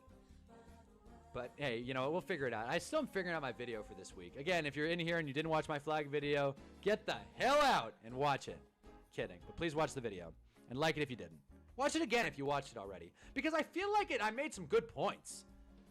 I hope you watched the video and then watched the game tonight and were like, damn, they do call some flags. Interesting points were made. The Chiefs did get him, but I don't think he, DeAndre Baker actually had a job or situation. Yeah, no, the Chiefs picked him up for sure. The Chiefs picked it up. But I don't think he did anything with them, for sure. Ben Roethlisberger may or may not have done something with a 16-year-old. That's right. May or may not. Again, if you dig deep into the history of a lot of football players, you're not going to be happy with what you find. Like Chad Johnson. And Chad Johnson's very open about it, too. Like, he deserves his credit. Like, Chad Ochocinco, or Chad Johnson, however you want to say, Ocho. He also, like, I think he beat his wife or something. But he'll be very candid about it. He'll say it. I messed up. Again, let me look this up. This is my favorite video on the internet. This is great. We won't watch the whole thing, but if you haven't, please. This is a good one too. This is the best video. This is the best video. And he responded, and I hit him back. I was like, routine. Turn off the music. It's the same thing that you're saying. Like, a lot of times, Where the hell is it? Hustle. I gotta grind. Okay. Grind. And the grind, like, Look at this. when you don't feel good and you saying you hustling, you're gonna sleep in the bed. But Okay. Basically, Brandon Marshall's point here is that, did you make a video about O-lines in the pocket? Didn't you say you'd make a video about? I did. Oh, that's a good point. Honestly, I should just make a video about O-lines. I completely forgot about that. Good call. I should just do that. Honestly, the future of the NFL is in the front five. That's the commitment you're making. You know what? You're right. I'm just gonna play it safe. You can have a routine. Anyway, so the point of this video, if you haven't seen it, is basically Brandon Marshall's talking about how you have to be in a structured routine, got to have your diet locked in, you got to go to PT, you got to do everything right if you're going to be in the NFL and be successful long term. Gets pretty heated. This is good. No, stop. Let me turn it up. I know it's quiet. They work every receiver, every great receiver. We're having two different conversations. Randy Moss. You talk about longevity. We're having two conversations. You can't We're having talk two about, different conversations. Listen, Well, I paused Go it. ahead. Just get to the right time. longevity. You can't talk longevity with me because my black ass up. So See? that's out the door. He already said it. I want to watch the rest of this video in full. I love this video. But he said it. He messed up. Last season I played. Look at the number of targets when I was putting up great numbers. Look at the number of targets when I put up bad numbers. The NFL should race rivalries more, but they'd rather make stupid jerseys. Do your homework. No, sit down. No, you can't just say that because you got to hear my side. Because every time we talk about this McDonald's thing, it gets the same way. What the f does food have to do with my skill set? Think about it. I'm about to talk to you. Nothing. Sit down. Yeah, Let's finish the I wanna conversation. So where are you guys at in this argument? Do you agree with Brandon Marshall or do you agree with Chad Johnson? Don't talk to me about LeBron James. Stop using him as an example. Why? He's the benchmark. Tom Brady's the benchmark. Why are they playing? Why is Tom Brady 43 years old? He's still talking about players that are playing with longevity when I got up getting in trouble. We're having two different conversations. No, because let me get to a point. Don't talk to me about players that are playing that didn't up like I did. This is what I'm saying to you. No, I don't want to hear that shit. I would say this. Year 5, Chad Johnson, before you was Ocho Year Cinco. 4, and year 3, and year 6, and year 7 and 8 were all great. I turned on the film, and you were in your prime. And what I'm saying to you is if your lifestyle, if you were eating better, and if you were sleeping better, just listen. Listen, baby, if you what were time eating, do I go to bed? Listen to me. What time do I go to bed? Ocho versus Do I science. club? Do I drink? You're But eating this ain't McDonald's. telling me the fucking McDonald's is the You're eating reason. McDonald's. What did McDonald's do to my career? What are you talking about? Do you understand All the the power people, of listen, food? you're fucking brainwashed. Do you understand? You're I'm fucking yes, you're This brainwashed. is science. These is not This is science. Science Good can suck carbs, my good three- veggies, good. What are you talking about? science. You fucking brainwashed by these people that have these fucking made up ass shit. You believe supersize me? You believe in that shit too? Oh, 100%. 100. Imagine being in an argument with someone and asking them, "Do you believe in supersized me?" I'm just saying, dude. 100%. I'm done with this. I'm just saying, man. I love this video. What I eat ain't going to make me I catch love better, watching two get very the fuck qualified open, athletes not score a about that. touchdown. Something that It's they not know about that. nothing Not about. It's not eating, you about got that. it. Other It's than not their own about that. personal I'm It's saying, not about that. Wait, no, so no, it's wait, like, don't Chad, say how you anything. been hurt? Chad, how many times you got hurt? You know what's in... Never! How many times you been hurt? Never! Brandon, how many How times many you times been you hurt? hurt? I've When been hurt did a lot. that... I've been when hurt did a you... lot. But no, Oh, the that point ain't was, healthy. though, I've you been was hurt a lot. lining up It's with your science. 40 grams of It's proteins a science. day, and you got hurt, and he was eating it's McDonald's science. and never got hurt. Bruh, I played 13 years. Do you understand? got hurt. Do you understand my I numbers? played 11. Listen, let me tell you about science. Let me tell you about Put his foot science. on the What- table. tell me dude. about I science. had MCLs. Why'd you get hurt? I had high ankle Why'd sprains. you get I had hurt? high Dude, ankle we're talking about sprains Chad since or 6 Brandon? I weeks. think they're And I both came about back the business. next week and scored 3 touchdowns. I never got It hurt. don't matter. Never. I can't control if a dude hit me in my ankle. You was lucky. What do you mean? was one of the ones that got I got lucky. hit in the head So every if you game. If you Every running game. across the middle of the field and somebody takes That your happened, knee it happened out, all the time. and somebody take your It knee happened out. all the time. Bruh. You know why? You know I was able. You know why? Why? Because I ate McDonald's and I built a fucking callus in my body. Look at this. Touch this. I'm done. Hey, if you Because ate, he's really if you, serious. listen, He's really I'm dead passionate serious. about it. He's really listen, passionate about this. Listen, you ate all that fucking healthy shit, and then when shit happened to you, when we were trying to fucking bang your body, couldn't fucking take it. Yes, it did. What No, are you it talking couldn't. about? You got hurt because it hit you in your ankle. I'm dead. And they laugh it out. That's my favorite part of this video. You get a heated argument, and then they laugh and hug it out. That's fun. My favorite. Best punchline is they're still friends. I'm so bummed that this show's not a thing. I don't know what that's some gonna look fools, This like. show fell apart. If you could probably take a Bro, few you guesses are why. crazy. Y'all some telling fools. you, man. Differences. You lucky. Listen, You lucky. You got one of the luck. lucky ones. People at home, if you see this, eat whatever the fuck you want to eat. The body has to build a fucking callus. You eat all this healthy shit, you fucking sterilize everything. When this shit happen to you, your fucking immune system can't fight shit off. I don't Your know body many doesn't old know how to married react couples to that shit. fight like that. Just I'd love to be in an live, old man. marriage that fights All like this that. fucking It's Science. like, do you believe in supersized Yeah, me, science is woman? what's killing every fucking body. I'm out of here. I'll see y'all next week. Science is what's killing everybody. Hey, he don't believe in climate change either. You don't believe in climate change? Don't ever. Hey, Chad, do you believe in climate change? What? Yeah, it was 90 degrees earlier. Now it's 50. There it is, my video. But yeah, no. So there it is. Chad, do you believe in climate change? Yes, I do. It was 90 degrees earlier. Now it's 50. That's my favorite. That's my favorite. One of my favorite videos on the internet, and it is sports related. So I love that shit. I love watching two people hash it out and then be cool afterwards. Horrible advice. Food is not doing anything. Well, the thing with Chad is, like, I mean, I'm not going to sit here and disagree with him. I feel like everyone can come to their own conclusions when it comes to whether or not the food you consume matters. That being said, I've had McDonald's a couple times over the past few weeks. I'm not a big McDonald's guy, all right? But I downloaded the app, and oh my God, really small story. I try and do a story every night. This is going to be a really short one.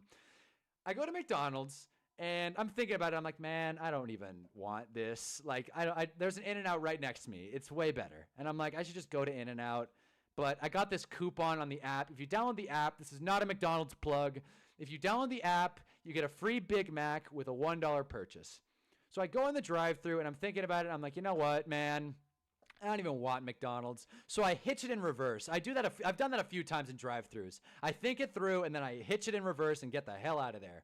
So I put it in reverse course. A Tesla pulls up behind me. So now I'm locked in the drive-thru. I'm like, great. I guess I'm stuck. I guess I got to order McDonald's now. So I go there and I say, hey, man, let me get a Big Mac. But I'm not just going to get a Big Mac, okay? So I got a fry and a drink, a medium fry and a medium drink. I'm like, I'm not going to go crazy. All right, I'm broke as all hell. Medium fry, medium drink.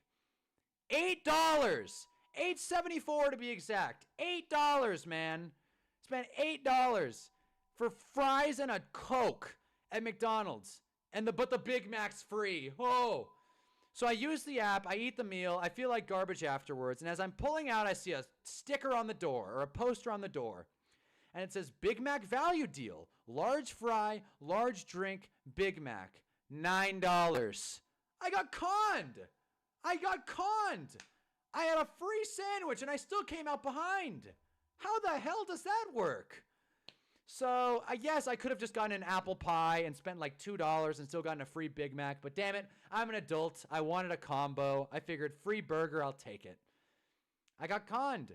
And funny enough, I had that meal. I've had McDonald's like once since. So I've had McDonald's twice in the past like week or two. And you guys know, I broke my foot. So Chad Johnson was lying. I broke my foot. It happened. I had McDonald's, didn't save me. So I do believe in supersize me. That's my mini story. Anyways. Eat what you want is bad advice. McDonald's app is broken for a broke-ass college kid. No, seriously. Everything's okay in moderation, but that's a slippery slope if you don't give a damn what you eat. I don't eat out. I agree, fellas. Anything is good in moderation. I got this cookie for after the stream that I'm going to eat. Not healthy, by the way. This thing is 460 calories and 16 grams of protein. I eat it because it's close enough to a brownie. I am not in a cast. It's a Liz Frank, so I'm actually able to walk, but it does hurt. I think it's a sprain. I like saying broke. I think it's a sprain, but I'm not going to pay for x-rays. I'm just going to ice it, let it rest, because I play in an adult flag league, and I'm on IR until further notice, which sucks because I referee the game, so it's not even like I can miss it, which I am pretty stressed about it because I really love these streams, and the games are on Sunday. I'm not going to miss the stream. The problem is going to arise is that the games are going to go on through the first half of Sunday Night Football, and the last thing I want to do is come on here and be ignorant, right? So I may, not play that much because I'd rather watch the games and hop on stream and talk ball with you guys. But just letting you know, next week I might be a little dumber, just for the record. But hey, I'm the guy who thought Byron Murphy was on the Chiefs, so there it is. Did you get that Domino's last night? I didn't. I wanted to. I didn't. I ended up going to In-N-Out. Because I was editing my flag video until midnight, so I figured Domino's closed. I'm like, I'm just going to go to In-N-Out, get a burger. So In-N-Out's open until 1:30. Like, I'm just going to go to In-N-Out, eat some, and then come on back, go to bed, which is probably what I'll do again tonight. Actually, I'm not even hungry. But I haven't been eating out too much. I've been really loving ground turkey. That's been my thing lately, ground turkey. Because it was on sale at the grocery store. So I was like, why not? I'll get ground turkey. Get some sweet potatoes, eat good, eat clean, eat healthy, nice and lean. But yeah, refereeing crutches. I'm definitely going to wear a walking boot going forward. I have one because this is a re-aggravated sprained foot that, like I said in a past stream, that I broke playing Lightning with a 5th grader, which, is really exciting. And that was, by the way, that led to a concussion. My first of 2 concussions, both self-inflicted. Because what happened was I was playing Lightning with this 5th grader, sprained my foot, was super bummed out about it. About a week after, I was like, hey, man, I can actually kind of, I'm bouncing, I'm jumping up and down. So I figure I was trying to dunk. This was last summer. I was trying to dunk. Still can't, by the way, because I broke my foot. And I was like, I wonder if I still have my hops. So I just jump as high as I can in my apartment. I didn't realize that I was in my own door frame. The thing with door frames... You're supposed to go through them, not into them. And I jumped and, smashed my head into my door frame and went down, man down with a concussion. And there's a stream online. I can pull it up, but I'm not going to, of me watching The Bachelorette. I literally was like, well, I got to hop on stream. I was doing a Bachelorette watch along thing on my other channel. And I was like, well, I got to go on stream. And you can see I am way out of it on stream. I am so lost, so confused, so dazed, and it was funny. It was funny, and then I realized I got a bad concussion that I was self-inflicted. When do you graduate? I already did, a few months ago. So now I'm just kind of floating around, applying for jobs, living very within my means. That way I can make time for YouTube and streaming and watching football. But yeah, no, I'm in trouble long term. But it's all right. Having fun for now. At least the Giants are good. But yeah, no, that's a little Hunnaball lore for you guys. But yeah, man. Media studies major. So really, real valuable. But hey, college is, a thing to do for people, and it's something I completed. UCI, go Anteaters. Place was great.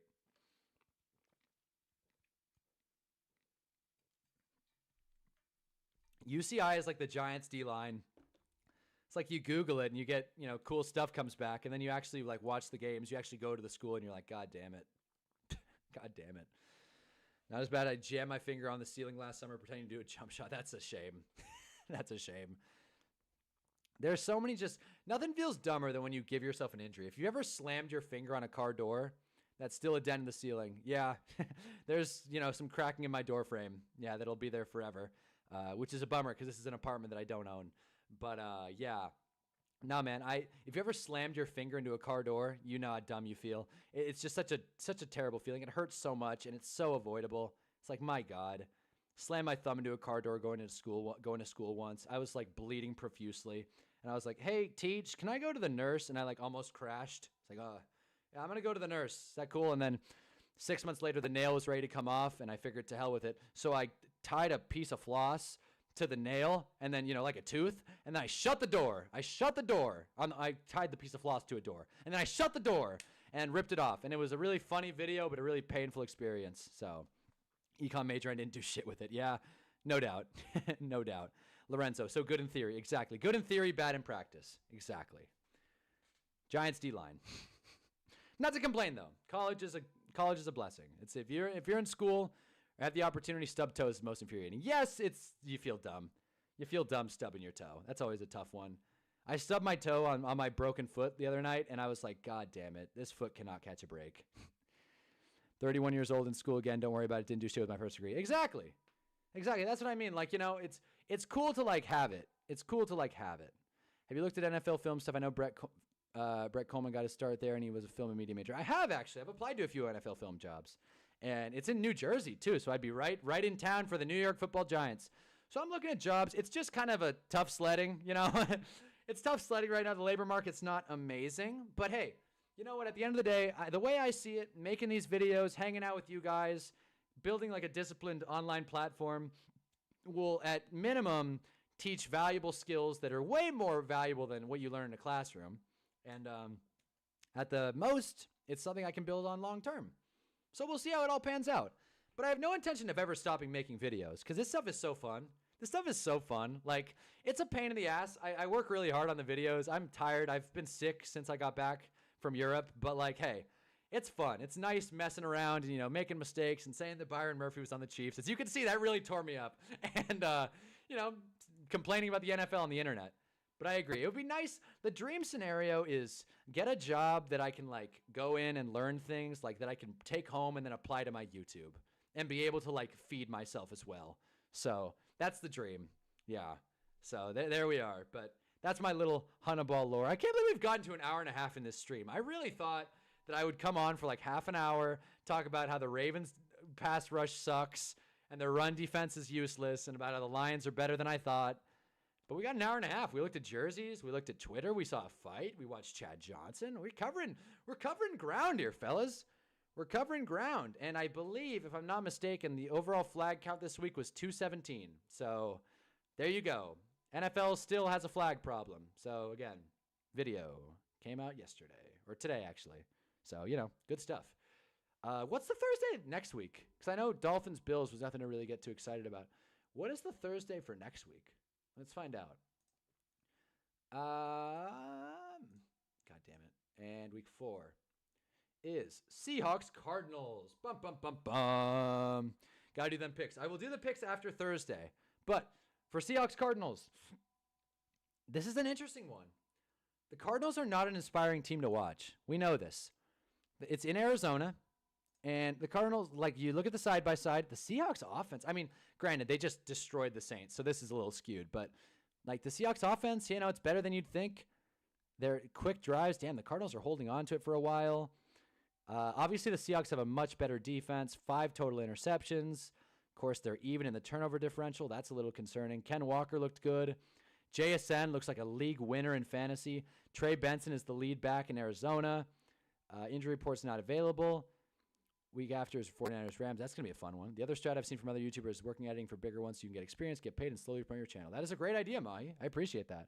That is a good thing. I have definitely thought about that. And it's funny, you brought up Brett Coleman. Like, I have, like, you know, thought about reaching out. I need to reach out. Like, I need to actually, like, sit my ass down and, like, send out some emails, send out some apps, and, like, do it. I'm just having so much fun with YouTube and, you know, sleeping in that I haven't done it. But it's something I need to work on. But back to Cardinals Seahawks. In Arizona, I got a feeling it's going to be, like, Cardinals -1.5, probably. It's a tough one. Because I'm a Trey Benson fantasy owner, so I want to say the Cardinals are going to do better, and I'm also not a huge Sam Darnold believer. I think we're going to find out. I think Sam Darnold's not a good quarterback under pressure. I think he might struggle. He's probably good for a turnover or two. Are the Cardinals healthy? I know James Conner's hurt, but outside of that, are the Cardinals healthy? Let me look that up. Cardinals injury report. Oh my God, it's ESPN. I just realized, guys, we broke our boycott. God damn it. Okay. Yep. Are the Cardinals? I feel like the Seahawks are healthy, but are the Cardinals healthy? Okay, let's see it. Obviously, practice hasn't started, or maybe it has because they have a Monday game. But oh, they do. Okay. Kelvin Beachum resting. Will Johnson did not practice. I don't think he's played yet. James Conner is out. Zay Jones, okay. Will Hernandez, former Giant. Paris Johnson was limited, but he'll probably suit up. And this is the Seahawks. Eamon Worry, Julian Love. These guys will probably all play if they're getting limiteds in on Monday. Charbonnet was a full, so he will play.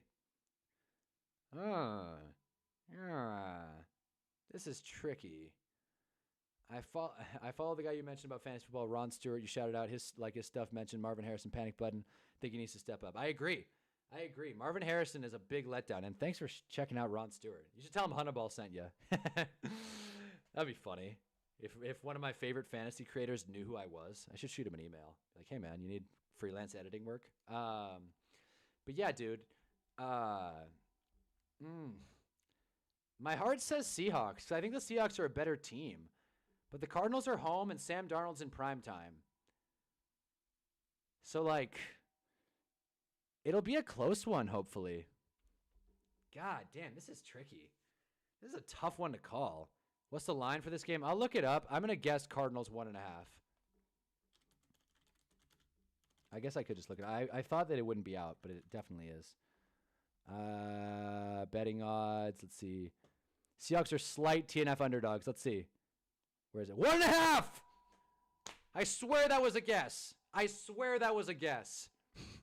feel so smart. Game total's 43.5. I don't believe in Marvin Harrison.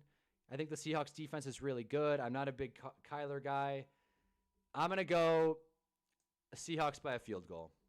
That's going to be my answer. I think it's going to be not the greatest game ever played, but I think it'll be close. It would be really nice to see Sam Darnold win in primetime. Good for him, but again, that's a tall order. We'll see. I don't think either offense is going to look super strong here. Obviously, the Cardinals defense added some pieces. Josh Sweat. I don't think Walter Nolan's playing. I could be wrong about that, but I don't think so. And yeah. And I don't think Will Johnson's going to get out there if he didn't practice today. It's just tough to expect a rookie corner to be excited. I think I'd go Seahawks outright. Yeah, I think so too. I think Seahawks by a field goal. So I'm glad that I picked 1.5, though. That was a sick call on me. I swear I didn't look that up before time. I wouldn't have gotten that excited.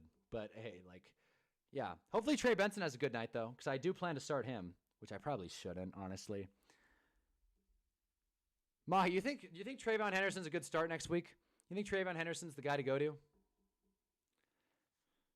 I'm between Trey Benson, Travion Henderson, and Bill. I don't want to start Bill again. He is a touchdown-dependent RB2. So it's between Trey Benson, who's definitely going to get some receiving work, or Travion Henderson, who may or may not have won the starting job in New England. So that's a tough one. I don't know. Like, I'm the creator here. I'm supposed to be the one that knows shit, but I don't know. I'm struggling here. I guess we got time to figure it out, but It's a tricky one. It's a tricky one. Hell, I might have a date on Thursday, but I will be here streaming because, you know, should we do Hunna's Hinge? should we do Hunna's Hinge?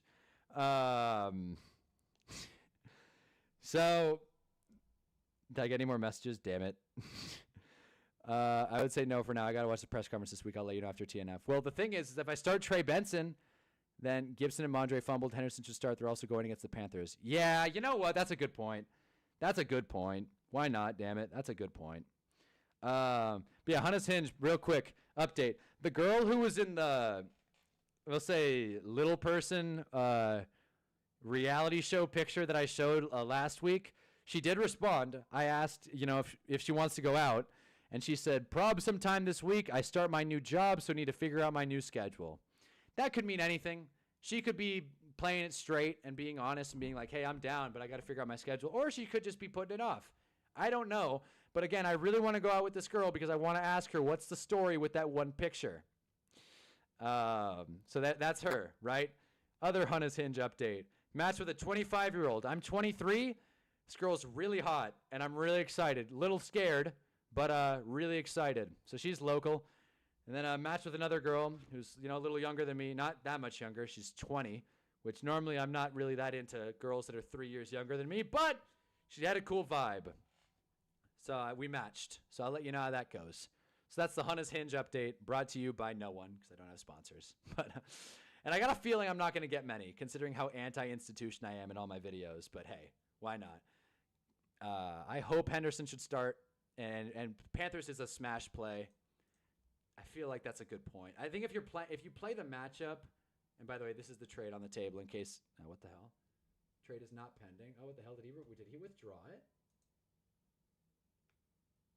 Wait, what the fuck? Wait. Oh, what the hell? What the hell? All right, well, the trade change. All right, so a trade just happened in my fantasy league. I guess I'm not getting Jamar Chase. Tell me what you guys think of this. Breaking news. All right. Chuba Hubbard, Xavier Worthy, Devontae Adams in exchange for Ollie Gordon, Jordan Addison, and Jamar Chase. Still doing the beach running night. That's it. That is it. That's the girl. The beach running girl. I got to respond to her, but she took 4 days to respond to me, so I'm going to wait maybe another night. Just that way I don't look desperate. Desperado. But, yeah. What do you guys think of this deal? God, man, I'm just so unimpressed with both sides in this trade. Like, I don't know, man. I think Ollie Gordon's, like, damn near useless. He's a handcuff at best. Jordan Addison could be fine, but, you know, not exactly super exciting. Devontae Adams, Xavier Worthy, Chuba Hubbard. House of Bethelorian. There we go. Ravens are going to regret giving that massive contract to a running back to play quarterback. All right, well, I'm going to disagree with you, Beth. I don't think the Ravens are going to regret paying Lamar Jackson. If the Ravens regret paying Lamar Jackson, then, you know, why even bother signing a quarterback ever? Damn, all right, well, I guess. I mean, I was kind of excited. I was really considering Jamar Chase for Pickens and Tet, but I guess that's not going to go. There it is. So that's the move. You guys tell me what you think. What I was going to look up, I don't even remember what I was going to look up. This like completely shook me to my core. Yeah, me too, Lorenzo. I somehow I was going to set my lineup. That's what I was going to do. I don't like it for either side either. It's like both sides are getting buy low players. I don't know, dude. I don't know. Weird move. I don't know why the Jamar Chase owner was panicking so much. I told him I'd get back to him. But because I didn't text him for 5 seconds, the guy, like, he panics and makes this trade. So this is the move. Yeah, go Hendo. Seahawks are the third lowest yards per carry. Yeah, no, I agree. I think Benson will get the work, but yeah, no, the Seahawks are a better defense than I let on. That trade is ass. Yeah, man. Who wins this trade? And is it worth? I'm not going to veto it, but like, I don't know, dude. Because you look at Lamar the Merrier, right? So now he's going to have Adams, Worthy, and Hubbard. So, okay, let's go here. Yeah, let's go here. Adams, Worthy, and Hubbard, right? So we're, God damn it. Okay. Instead of Chase, so he'll go Lamar, Devontae Adams, Devonta Smith, Bucky Irving, Chuba Hubbard, Quinshawn, and that other fella, Worthy, which is a better lineup than what he has. And didn't that guy just trade for Hubbard? No, someone else traded Hubbard. Yeah, he did. Yeah, that guy just traded for Hubbard. Exactly. He just flipped him. Yeah. So I guess. And then Beerbert now is going to look at Justin Herbert, Jamar Chase, Myers, McCaffrey, Taylor, QJ, and Jordan Addison, I guess. Right now, I'm trying to buy low on Brian Thomas. That's good. Shakir and Pacheco. I don't know if it'll get accepted, but I like it. I think Worthy will play this week. I do. I think Worthy will play. I think he was very close to playing. He practiced this week, but I think they were like, we're playing the Giants. No need to overthink it. Giants have allowed the first most points to wide receivers. That's really exciting stuff. So, yeah. I think he'll play this week against the Ravens. Maybe in a snap count, but I think he'll play. Or maybe Beerbird will start Pittman next week. I don't know. Shit. Yeah, I mean, I'm not going to veto the trade. I'm just a little, taken aback by it. Okay. Well, there it is. Jamar Chase is on the move. I spent all that time. Addison is back this week, so there is some value, I guess. Sure. I think both these teams just handicapped their upside, but whatever. Why not? Why not? Hey, man. So that's the breaking news in my fantasy league. I wish I could see your guys' fantasy leagues. If I put my email in the description of my videos. It's and I'll just put in the chat right here. Lions best RB duel in history. In history, good question. Don't sign me up for a bunch of stupid shit, but yeah, if you have some start sits or if you want to send me your team, that's my email. I didn't put .com. I feel like that went without saying, but yeah, just put that in the chat. If you want to email me some funny shit, just don't send me porn or something. Best running back duo in history. That's interesting though. I haven't thought of that. I think there's got to be some better guys in history. I feel like, what about Brian Song? I know that's a really old pull, but Brian Song, right? Gale Sayers and the other fella. I'm assuming his name was Brian. I guess Devontae is now better than Chase, but I'm not really sold on it. Yeah, me neither. Mind you, this trade got vetoed this morning, but then Beerbert added Hubbard and then Michael Turner and LaDainian Tomlinson. That's a good pick. He added Hubbard in exchange for Ollie. Nope. Okay. Let's just Google this. This is going to be a tough find. Let's just see if we disagree. Because I just find it hard to, David Montgomery is not, Fred Taylor and MJD. That's a good one. Bo Jackson and Marcus Allen's the answer, though. Bo Jackson and Marcus Allen. Come on. Bo Jackson and Marcus Allen. That's the pick. These do count. Fred Taylor, Brandon Jacobs, and Derek Ward. Yeah, okay. I don't know about all that. Let's not get too excited. Walter Payton and Roland Harper. That's not a bad one. Mike Vick and Warwick Dunn. Don't really think that counts. Franco and Fuqua. That's a good one. I think this wasn't a letdown. I enjoyed that game. You're allowed to have that opinion, Rex. I'm not going to disagree with you. I mean, I am. I'm let down. If someone already said that, I'm let down by the Ravens. It was a fun game if you didn't have a horse in the race. I'm kind of mad because I didn't, because I lost because of Jahmyr Gibbs in fantasy. LaDainian Tomlinson and Darren Sproles, not bad. I'd be lying if I said I recognized all these names. Like Leroy Kelly, obviously that's an older name. Zonka and Mercury, not a bad pick. Franco and Rocky Blear, not bad. Ronnie Brown and Ricky Williams. I never watched Ricky Williams, but hey, or Ronnie Brown, but hey, I mean, if that's the answer, shoot. Out of all these guys, I feel like Michael Turner and Darren Sproles is solid. Oh, and LT, yeah. I think that's fun. Let's not forget about when the Eagles had DeMarco Murray and Danny Woodhead and Darren Sproles. That was a fun group. Threw team in the email. All right, let me pull it up. Why not? Let's do a rate your team. I feel, is email the best approach for this? Probably not, but oh well. It's my alt email anyway. I put it on the internet anyway, so who knows? Here we go. Sleeper team. All I do is get emails saying my video can't be monetized. Whose house? Lose house. All right, let's do it. Why not? Let me just download these pictures, actually. Actually, you know what? No, I'm not going to download them. Okay. So this is what we got. We have Jahmyr Gibbs, Dak Prescott, Bill, Khalil. Is this 10 team or what is this? They have 2 touchdowns. Only 2 have had 10 touchdowns in 10 games. Yes, but the Lions are funneling it to them. Like, let's be fair. Let's be fair. Sproles, Chargers still trash that year. Yeah, no doubt. We got Dak, Gibbs, Bill, JSN, 3 wide receiver league. Okay. Whose house, lose house. I like that. Hawkinson, definitely not our perfect tight end, but, why not? Lions just broke the record. They deserve their credit. They do. But, there's just nothing historic. 12 team, nice. Nothing historic about David Montgomery, in my opinion. But clearly the touchdown record is something. That's a tall order, though. Not a bad bench. Not a bad bench at all. With Rashee Rice on the way back, too. This team's solid. AJ getting hurt, it's not ideal. I'm assuming this is redraft. And Ladd. I didn't even see Ladd. Holy hell. Damn. This is a really good team. I would definitely hold on to Ladd. And when Rashee Rice comes back, provided this team stays healthy, and Jeremy McNichols interchange with Bill, I always say, if you have to have a hole on your team, make it your RB2 spot. Elite Production saying the Ravens aren't clutch. Hey, man, I can't disagree with you. But, again, it's just like the Ravens as a whole. I don't like the Lamar's not clutch narrative. I don't like that.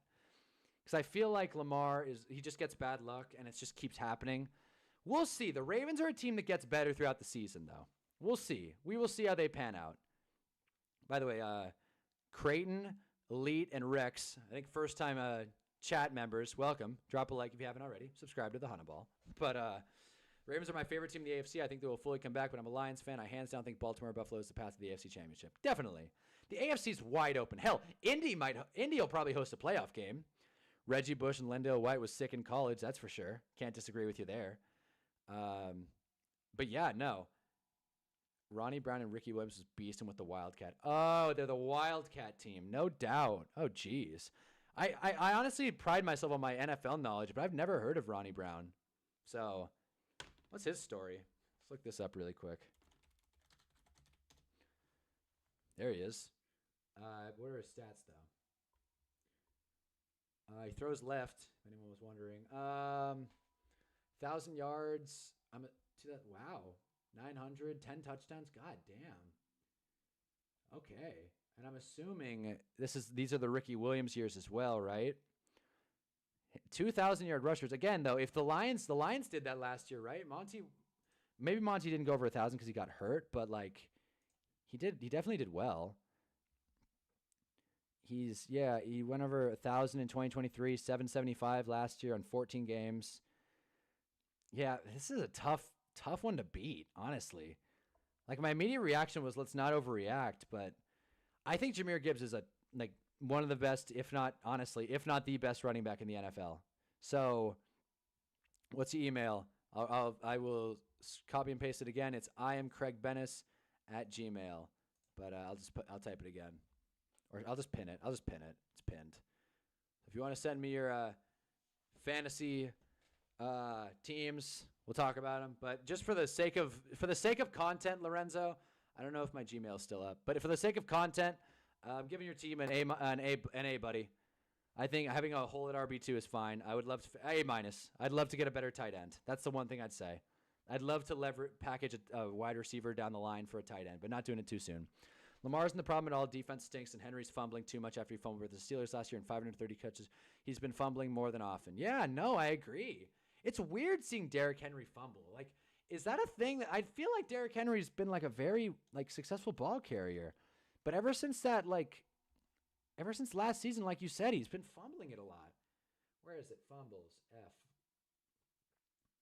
Okay, yeah, 2 fumbles last year. So no need to overreact. He had six in his 1,500-yard season with Tennessee, but he already has 2 this year. He has 2. He's trying to match. He's already almost ahead of last year. So it's a tall order. I mean, we'll see. Hopefully he figures it out. I think the problem is he keeps going for stiff arms in the backfield. The problem is the Ravens O-line is spotty. The Ravens are pretty spotty in the trenches.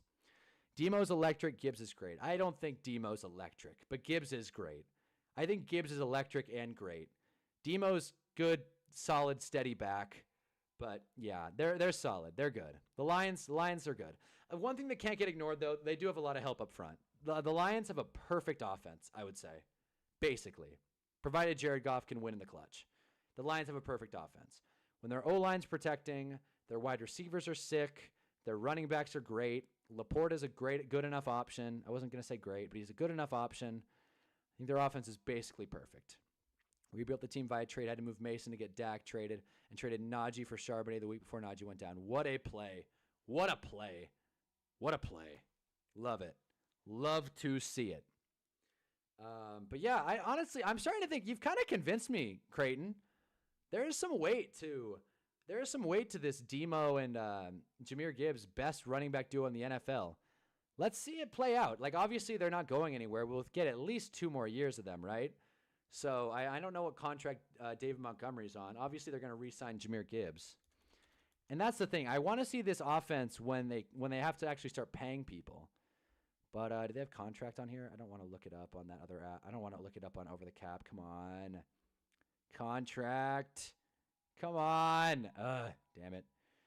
But yeah, Laporte is fantastic. He's good. He's good. He's good. He had a good rookie season. He's good. Like, I mean, Laporte, maybe I'm just fantasy biased, but I think Laporte is good, not great. I do appreciate a Lions fan that's excited, though. I do appreciate that. We've had a couple people come in here and say, like, go Lions, do the roar. Is that the Lions thing, do the roar? I like Bijan and Algier a lot. Yeah, that's a good duo, but definitely not better than this crew. It's a good duo, though. Deserves its credit. Forgot to look up contract. 2-year extension in October 24. Wow, okay. So, yeah, we're going to get, through 2027. So we'll get, wow, damn, really? Okay, so they have a potential out after this year. Wow, that's a really team-friendly deal. Okay. So they have him under contract through 2027. We'll see if he plays it out. Obviously, Gibbs is going to be up soon, but I think we'll get at least 2 more seasons of this. I'm saying that O-line's killing Lamar. 7 sacks is just insane this game alone. Lamar's an excellent sack escaper or whatever you want to call it, but 2 losses that they choked. Exactly. And I think with Lamar, they had 7 sacks, but a couple of them were Lamar trying to run and him just getting tackled short. Lamar has to stop looking behind him when he runs. I know I shouldn't be the one to tell Lamar Jackson how to run the football, but Lamar's got to stop turning and, like, waiting for, like, a wide open space. He's just got to go. That led to a couple sacks, but a lot of them felt like coverage sacks too. And I think there's something too, like Todd Monken not just getting out-coached a little bit by Kelvin Shepard. Like, he got out-coached. The coverage sacks, like, nothing was open. Losing Ragnow was a hard one. Getting the coordinators up to this in 3 games impresses me a ton. The Lions getting humbled in week 1 made them hungry. For sure. Lions got to eat. For sure. I don't disagree. I do not disagree. I like, the Lions have really impressed me. We were all ready to hit the panic button after week 1, but week 1 is a liar. Made that video. I'm telling you. I completely agree, though. He does need to start running full speed. Does Lamar mask the weakness on the Ravens line? A little bit, but Lamar is, like, so trying to be a pocket passer. He's trying to be a pocket. I don't think Demo's going to retire a Lion. Again, that's good. That's a fun thought to have, and I don't want to be the one to tell you differently, but I'd be really surprised if Demo plays through this contract. I'd be really surprised. But again, it's a pretty team-friendly deal, so hey, maybe. But void year in 2028. We'll see. He might play through it. He might not, but yeah, I don't know. Lamar's deal, like, I don't know who said it. Lamar is like a bad sign. I think that was, I don't know who it was, but no, yeah. Lamar is fine. Like, he is self-repped. He is, wow, geez. Lamar has less time left on his contract than David Montgomery. What the hell? Oh, my God, dude. When this money kicks in, the Ravens are going to be in trouble. Holy hell. The Ravens need to win this year. The Ravens need to win this year right now. Hey, Caswell, good move you just made. Everybody in the chat was pretty indifferent about it. We were just talking about it. Also, Lamar doesn't run enough. I feel like he tries too hard to prove haters wrong. He can win by throwing, but what running is what makes him dynamic. For sure. For sure. He's trying to prove he's a pass-first guy, which is good. He is a good quarterback. But, again, they lost the game. They lost the game at home. They're 1-2.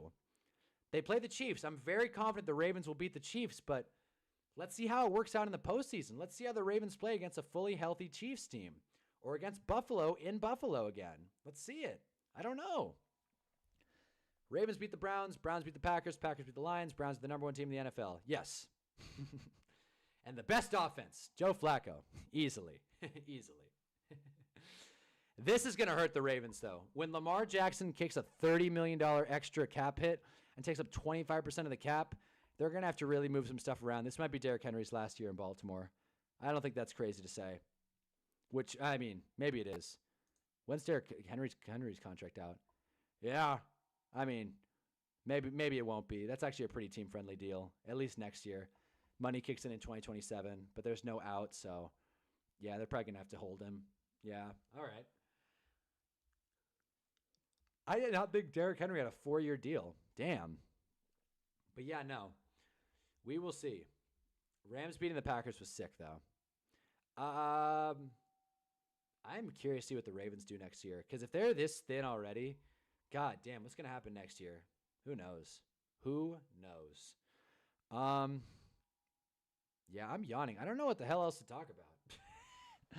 I don't know what the hell else to talk about. If you didn't see it already, this is the trade that just went down in my fantasy league, so feel free to give your 2 cents. Justin Bierbert sends Chuba Hubbard, Xavier Worthy, Devontae Adams, in exchange for Ollie Gordon, Jordan Addison, and Jamar Chase. So there you go. Let me do this really quick. See if anyone else. Here we go. Oh, boy. All right. A couple of you guys sent your fantasy team. So, all right. This is from Jarv, I think? Yeah, no, this is from Mahi. All right. This is from Mahi. We're full screening it. Judging fantasy teams right now. Kyler Murray, Nick Chubb, Kyron Williams, and this is what, 10-team? Yeah. 10-team PPR, I think he said. Kyler, not fun. Nick Chubb, Kyron, Nico, Tyreek Hill, Tyler Warren, Malik Neighbors in the flex. That's nice. God, you guys are good at fantasy football. That's nice. Io on the bench, Kenny, Travion, Penix, Wandale, Mixon on the IR. That's a good team. It's a good team, even for a 10 league, even for a 10-man. Stout at wide receiver. Got an encouraging performance out of Hill. Good tight end. Really exciting tight end. Kyron's a solid option, RB1. Definitely want to fix RB2, but I just said it last time. If you're going to have a hole on your team, make it RB2. And with Henderson right there, with Hendo, anything is possible. All right, so I'm giving, again, like an A. An A. I like the tight end more. I like the tight end more, Lorenzo, but I'm going to go 8. Or no, I'm going to go A. I'm tired, guys. Anyway, this is going to be kind of tough to read. We'll zoom in. All right, I realize I should just be zooming in anyways. All right. Then, this is, I think, 12 team, I'm assuming. Herbert, maybe not. Maybe not.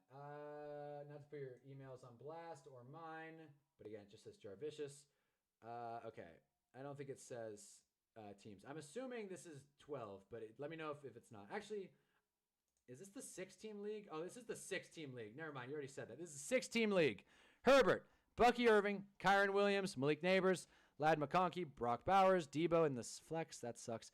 Trey McBride, Packers defense. Apparently that's a fun start. Patrick Mahomes is the backup QB. BT, George Pickens, Nick Chubb. I don't love starting Debo, but I get it. And, better days are ahead for Brian Thomas. It's a 6-team league, so I will say fun team. That's all I'll say. I don't feel like it's fair to grade a 6-team league. But, yeah, there you go. It's a fun team and a good one at that. It's a good team. A very good team. Anyway, Chiefs will luck their way to the playoffs, trade for Tyreek when Rashid comes back. Don't be surprised if they still make it to the AFC title game. I won't. Patrick Mahomes is inevitable. And he just beat my New York Giants at home, so he deserves his flowers. I think it's still too early to sell Derrick Henry stock. Yeah, probably. Especially in fantasy. In fantasy, he's a beast. I think it's too early for sure. It's just when you fumble twice in prime time, people will react. People will react. Demo will be 30+ when his deal ends. He will retire a Lion. Yeah, I didn't know his deal was that long. To be honest with you, if that's his contract and he plays it out and says, you know what, this is good. Imagine if he gets a ring. Imagine if the Lions win a Super Bowl. That would be nuts. That would be nuts. If the Lions get a Super Bowl between now and his age 31 season, he'll probably call it.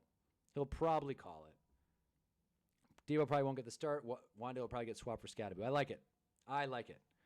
At Brian Caswell, that trade was definitely something. Yeah, it was something. It is a trade that was made. It is like Him the movie. It is a film that was created. It is a trade that was made. But I agree. Demo will probably retire a line. God, dude, I still gotta edit shorts. Oh, I hate editing shorts. God damn it. I might just do it tomorrow, guys. I think I'm just gonna wake up tomorrow. Wheeled and dealed. I'm shocked I got JT in the third. Yeah, that was a good pick for sure. I feel like it's a three-team race at this point. I think it's this. These are the teams I'm worried about in my fantasy league now. I am worried about. Well, I guess I'm counting my own, so I'm not worried about mine. Obviously, I think my team's a bunch of studs, right? Then the other team that I'm sweating is ladies and gentlemen, and to be honest, not even really. Drake May, Waddle, Troy Franklin. You're sweating this team. Gibbs, Janty, Bowers, Hampton, Etienne, and then Rice coming back, right? Good team. A little worried about it because they just beat me, but we'll see. And the other team is, again, Justin Bierbert because he has Jonathan Taylor. Everyone else in this league is an idiot. Everyone else in this league is an idiot. Yeah, you can edit them tomorrow. That's exactly what I was thinking, Jarv. I think I'm going to eat my protein cookie and go to bed, damn it. Got to catch up on some sleep.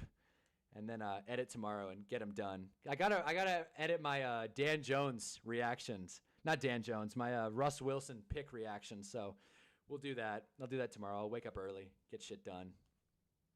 And then make my video on offensive line. We're talking about O-line. I've decided it. Because it is worth noting. Offensive lines are the future in the NFL, and we might start. Could you imagine in 20 years, left tackles get paid like quarterbacks? Obviously, it's not a hot take. If you've seen Blindside or have watched football at all, you would know that left tackles are very valuable and paid very well. But could you imagine a world where left tackle gets paid more than a quarterback? Because, just spoiler for my video, right?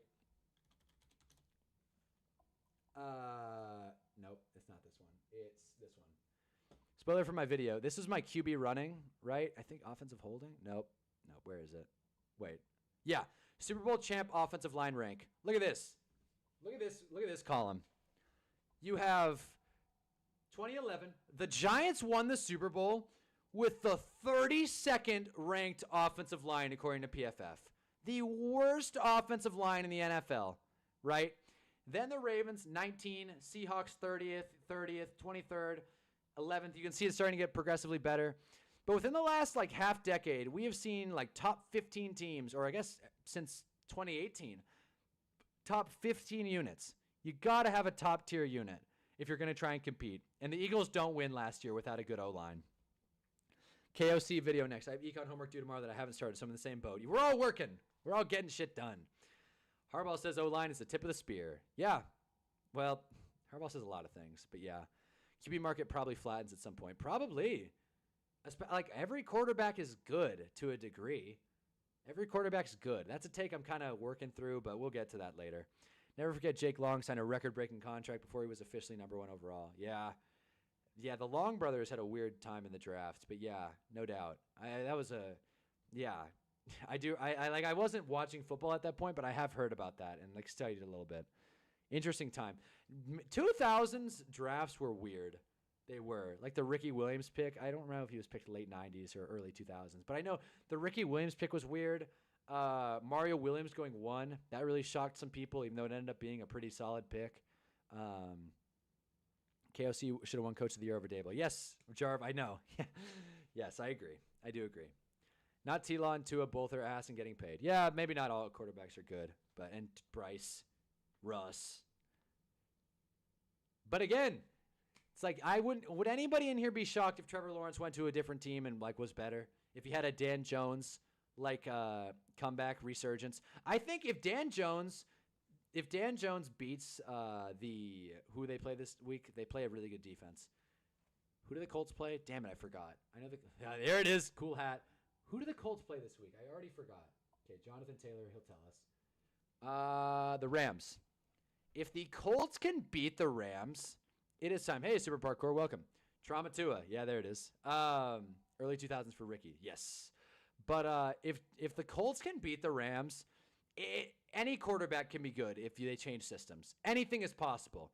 If Dan Jones can beat the Rams in L.A., whose house? Rams' house. Then, damn it, early 1999. Damn it.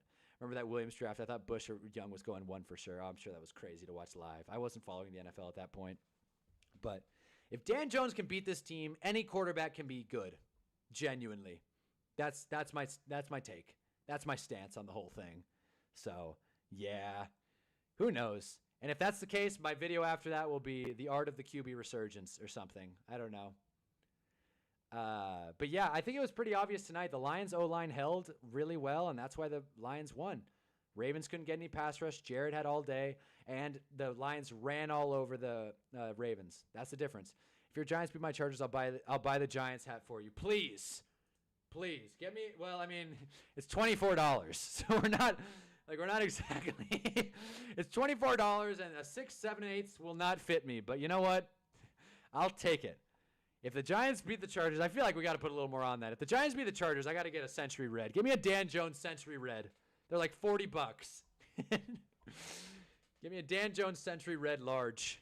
I might buy one myself. It's funny. It's ironic. And at least the jersey has some style. I think that was the first draft I can remember being aware of as a fan. Nice. Hell yeah. The first draft I remember being aware of was 2012. But I was following it pretty heavy. It's really easy to get into the draft, especially when you're like young and you're like, oh my God, this player is going to be good. Like there's nothing like and I'm not saying that feeling has left me at all, but quick on a find a better hat. Yeah, seriously. The RB resurgence has been beautiful. I made if the Chargers win, what do I get? I'll say the Chargers are going to win the Super Bowl on stream. That's all you'll get. That's all you're getting out of me. You know how anti-Charger I am. But there's something about watching the draft where you're like, you feel like you have this sense of control. That's the beauty of it. Every fan can feel like they're like, we gotta draft Mike Evans, man. He's gonna be great. I don't even like Sammy Watkins. And sure enough, you end up being right half the time. It's fun. I'm sure everybody in here has some draft take they've made that they're super proud of. For me, it was thinking that Derek Carr was a better prospect than Johnny Manziel, which is a loaded topic. You can argue Johnny Manziel was a much better prospect, but as far as how the season panned out, worked out. Kryptonic, welcome to the chat. Lions win the Super Bowl or Bills. It is written. I like it is written. What a fun way to end a sports take. It is written. Maktub. Man, I don't know. I don't think there's sense in overreacting to week 3, but the Lions look good, the Bills look good, and not a lot of teams look great. So we'll see how the season pans out. I don't think it's time to punt on the Packers just yet, just because they lost to the Browns, but anything is possible. It's only because teams are running too high shell, taking away big pass plays. That's very true. It's very true. Something I've been seeing is Marshawn in 2013 and Saquon this year. None of the Super Bowl winning teams had a Pro Bowl running back from that year. Wow. Well, I mean, hey, Saquon got it last year. You're right. That's a point. And I think out of the major players, I think James Cook is a Pro Bowl caliber guy. I think Omarion Hampton will have a good season, at least in fantasy. I think Derrick Henry, right? Josh Jacobs might not be a Pro Bowl running back, but he's pretty good. Jahmyr Gibbs, stud. I think it's just because the Chiefs and the Patriots just refuse to roster a running back. I think we're going to see a lot more like teams winning by the run. Cleveland's where QBs go to die, and the Titans for wide receivers to die. Well, yeah. Cleveland's where everyone goes to die. I think that's a fair point. And Titans, yeah. Titans don't have much talent either. And the Giants, nothing flourishes in New York, apparently. My best draft take was Pat being the best QB in his draft and people overlooking Josh and Lamar in 2018. Good take. I was very out on Josh Rosen and Sam Darnold, so I feel really good about that, at least the Rosen thing. Darnold's obviously had a resurgence, but I feel like I still can stand by that take saying that Darnold probably wasn't worth the 3rd overall pick. Very wise to not overreact after 3 weeks. People are still using week 1 numbers to say the Lions aren't for real, even though they've led the NFL in offense since 2022. Yeah. Anything is possible. The thing with the Lions and the Bills is they're very good against teams they're better than. They're very good against playing in easy, so to speak, situations, playing with a lead. You can't expect them to do that for the rest of the season. And what happened with the Lions last year could very well happen again this year. Jared turns the ball over early, and they're playing behind, and they just fall apart. The only difference is the Lions were not healthy last year. Then again, they had a better coaching staff, so you kind of pick your poison a little bit. But who knows? Maybe Kelvin, I keep thinking Kelvin Benjamin. Kelvin Shepard is a good DC. And I'm blanking on the Lions offensive coordinator, but maybe he knows what he's doing. The Lions had some really cool plays tonight. Like that pitch, that touchdown pitch to Jahmyr Gibbs, which lost me my fantasy night. It was a cool play. Like you hand it off to Amon-Ra, and then he pitches it back to Jahmyr Gibbs. They had a couple like that too. Cool plays. So yeah, the Lions are dangerous. They got to stay healthy though. That's the thing. That's another thing people overlook a lot. Injuries are very much a thing. Winning a Super Bowl is almost, I would say 20% or 30% is just staying healthy through the playoffs. So anything is possible. Correct, but it's still nice to see. Love running backs. Big Gibbs guy. Derrick Henry's one of my favorite players. Not my favorite team. Man rushed for 20,000 yards in high school. Derrick Henry in high school is one of the greatest things to look at ever. Didn't ever think Trevor was a generational pick. Was just on a generational team. Fair enough. I thought Trevor was generational because I was following the dude in high school. I was like a sophomore in high school thinking, damn, when this Trevor guy comes out, the Giants got to get him. And maybe by then we'll move off Dan Jones. And wait, no, was he before Daniel Jones? Trevor was drafted in 21, right? Yeah. So it was like right after Daniel Jones got drafted, I was like, we got to – nope, the timelines don't add up. Nope, I just thought we got to get off Eli. Let's get Trevor Lawrence. And the Giants in return gave me Dan Jones. Timing is everything in winning the championships and getting through a playoff run. I'm calling it. Packers, Chargers, look at the Super Bowl logo. Caswell, you were such a Super Bowl logo. Like, that's going to be the Super Bowl thing. But you know what? Sure. Honestly, be a Chargers fan. Be delusional. I don't even think that's that crazy. I think the AFC is wide open. Anything is possible. Like, you're not going to get – when we get later in the season, I'll start, like, being like, okay, this team's better than the other one, and this is my Super Bowl prediction. But for now, I'm just going to blind dart throw. I'm sticking Ravens, Packers, but anything is possible. I'm not super confident on it. But, yeah, timing is everything in all sports, but especially football. Because football is a team sport. In basketball, you can stomach losing a star player in basketball. You can kind of weather the storm a little bit, especially if you have depth.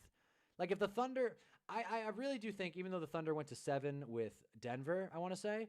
Yeah, with Denver. If the Thunder lost Chet Holmgren this season, I think they still probably would have won the championship. Right? Like I think that was possible. Who knows? Jim Harbaugh's going to take them to the Super Bowl to lose it. Is that not Chargers? Lose in the Super Bowl? Actually, it's not Chargers because they've never been. So that would be crazy. Honestly, I'm just looking. Yeah, blind dart throw. Yeah, well, yes. I keep saying that. Yeah. But one of the things I'm rooting for more than anything is just to see new teams in the Super Bowl. Be such a bummer. Like I know this is not a hot take or anything. How lame would it be if we got Eagles Chiefs again? It's not impossible.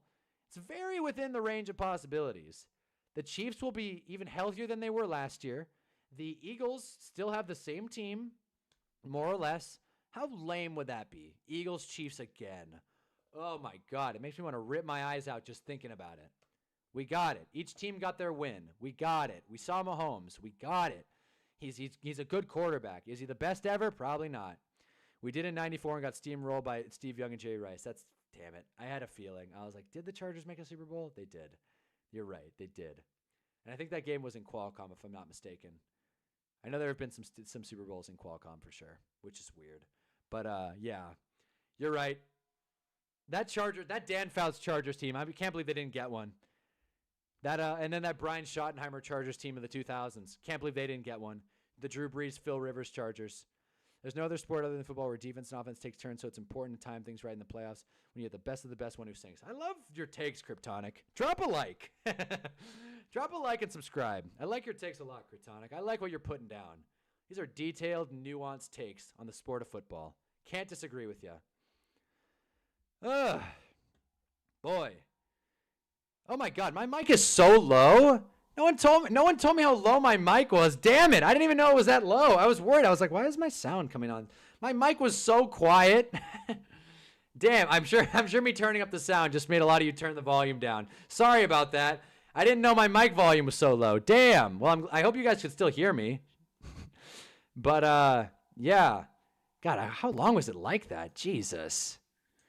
Mahomes isn't even close to the best QB ever. What is he, Scottie Pippen? Wow. I mean, that's a weird comp. It's a really weird. I mean, Mahomes has obviously been the best player on championship teams. I did both. Yeah, there it is. Football is all about being complimentary and playing off each other. Thank you for dropping like and subscribing, Kryptonic. I appreciate it. Let's go. Football is all about being complimentary and playing off each other. It's a balanced game. That's the beauty of it. That's the art of the sport.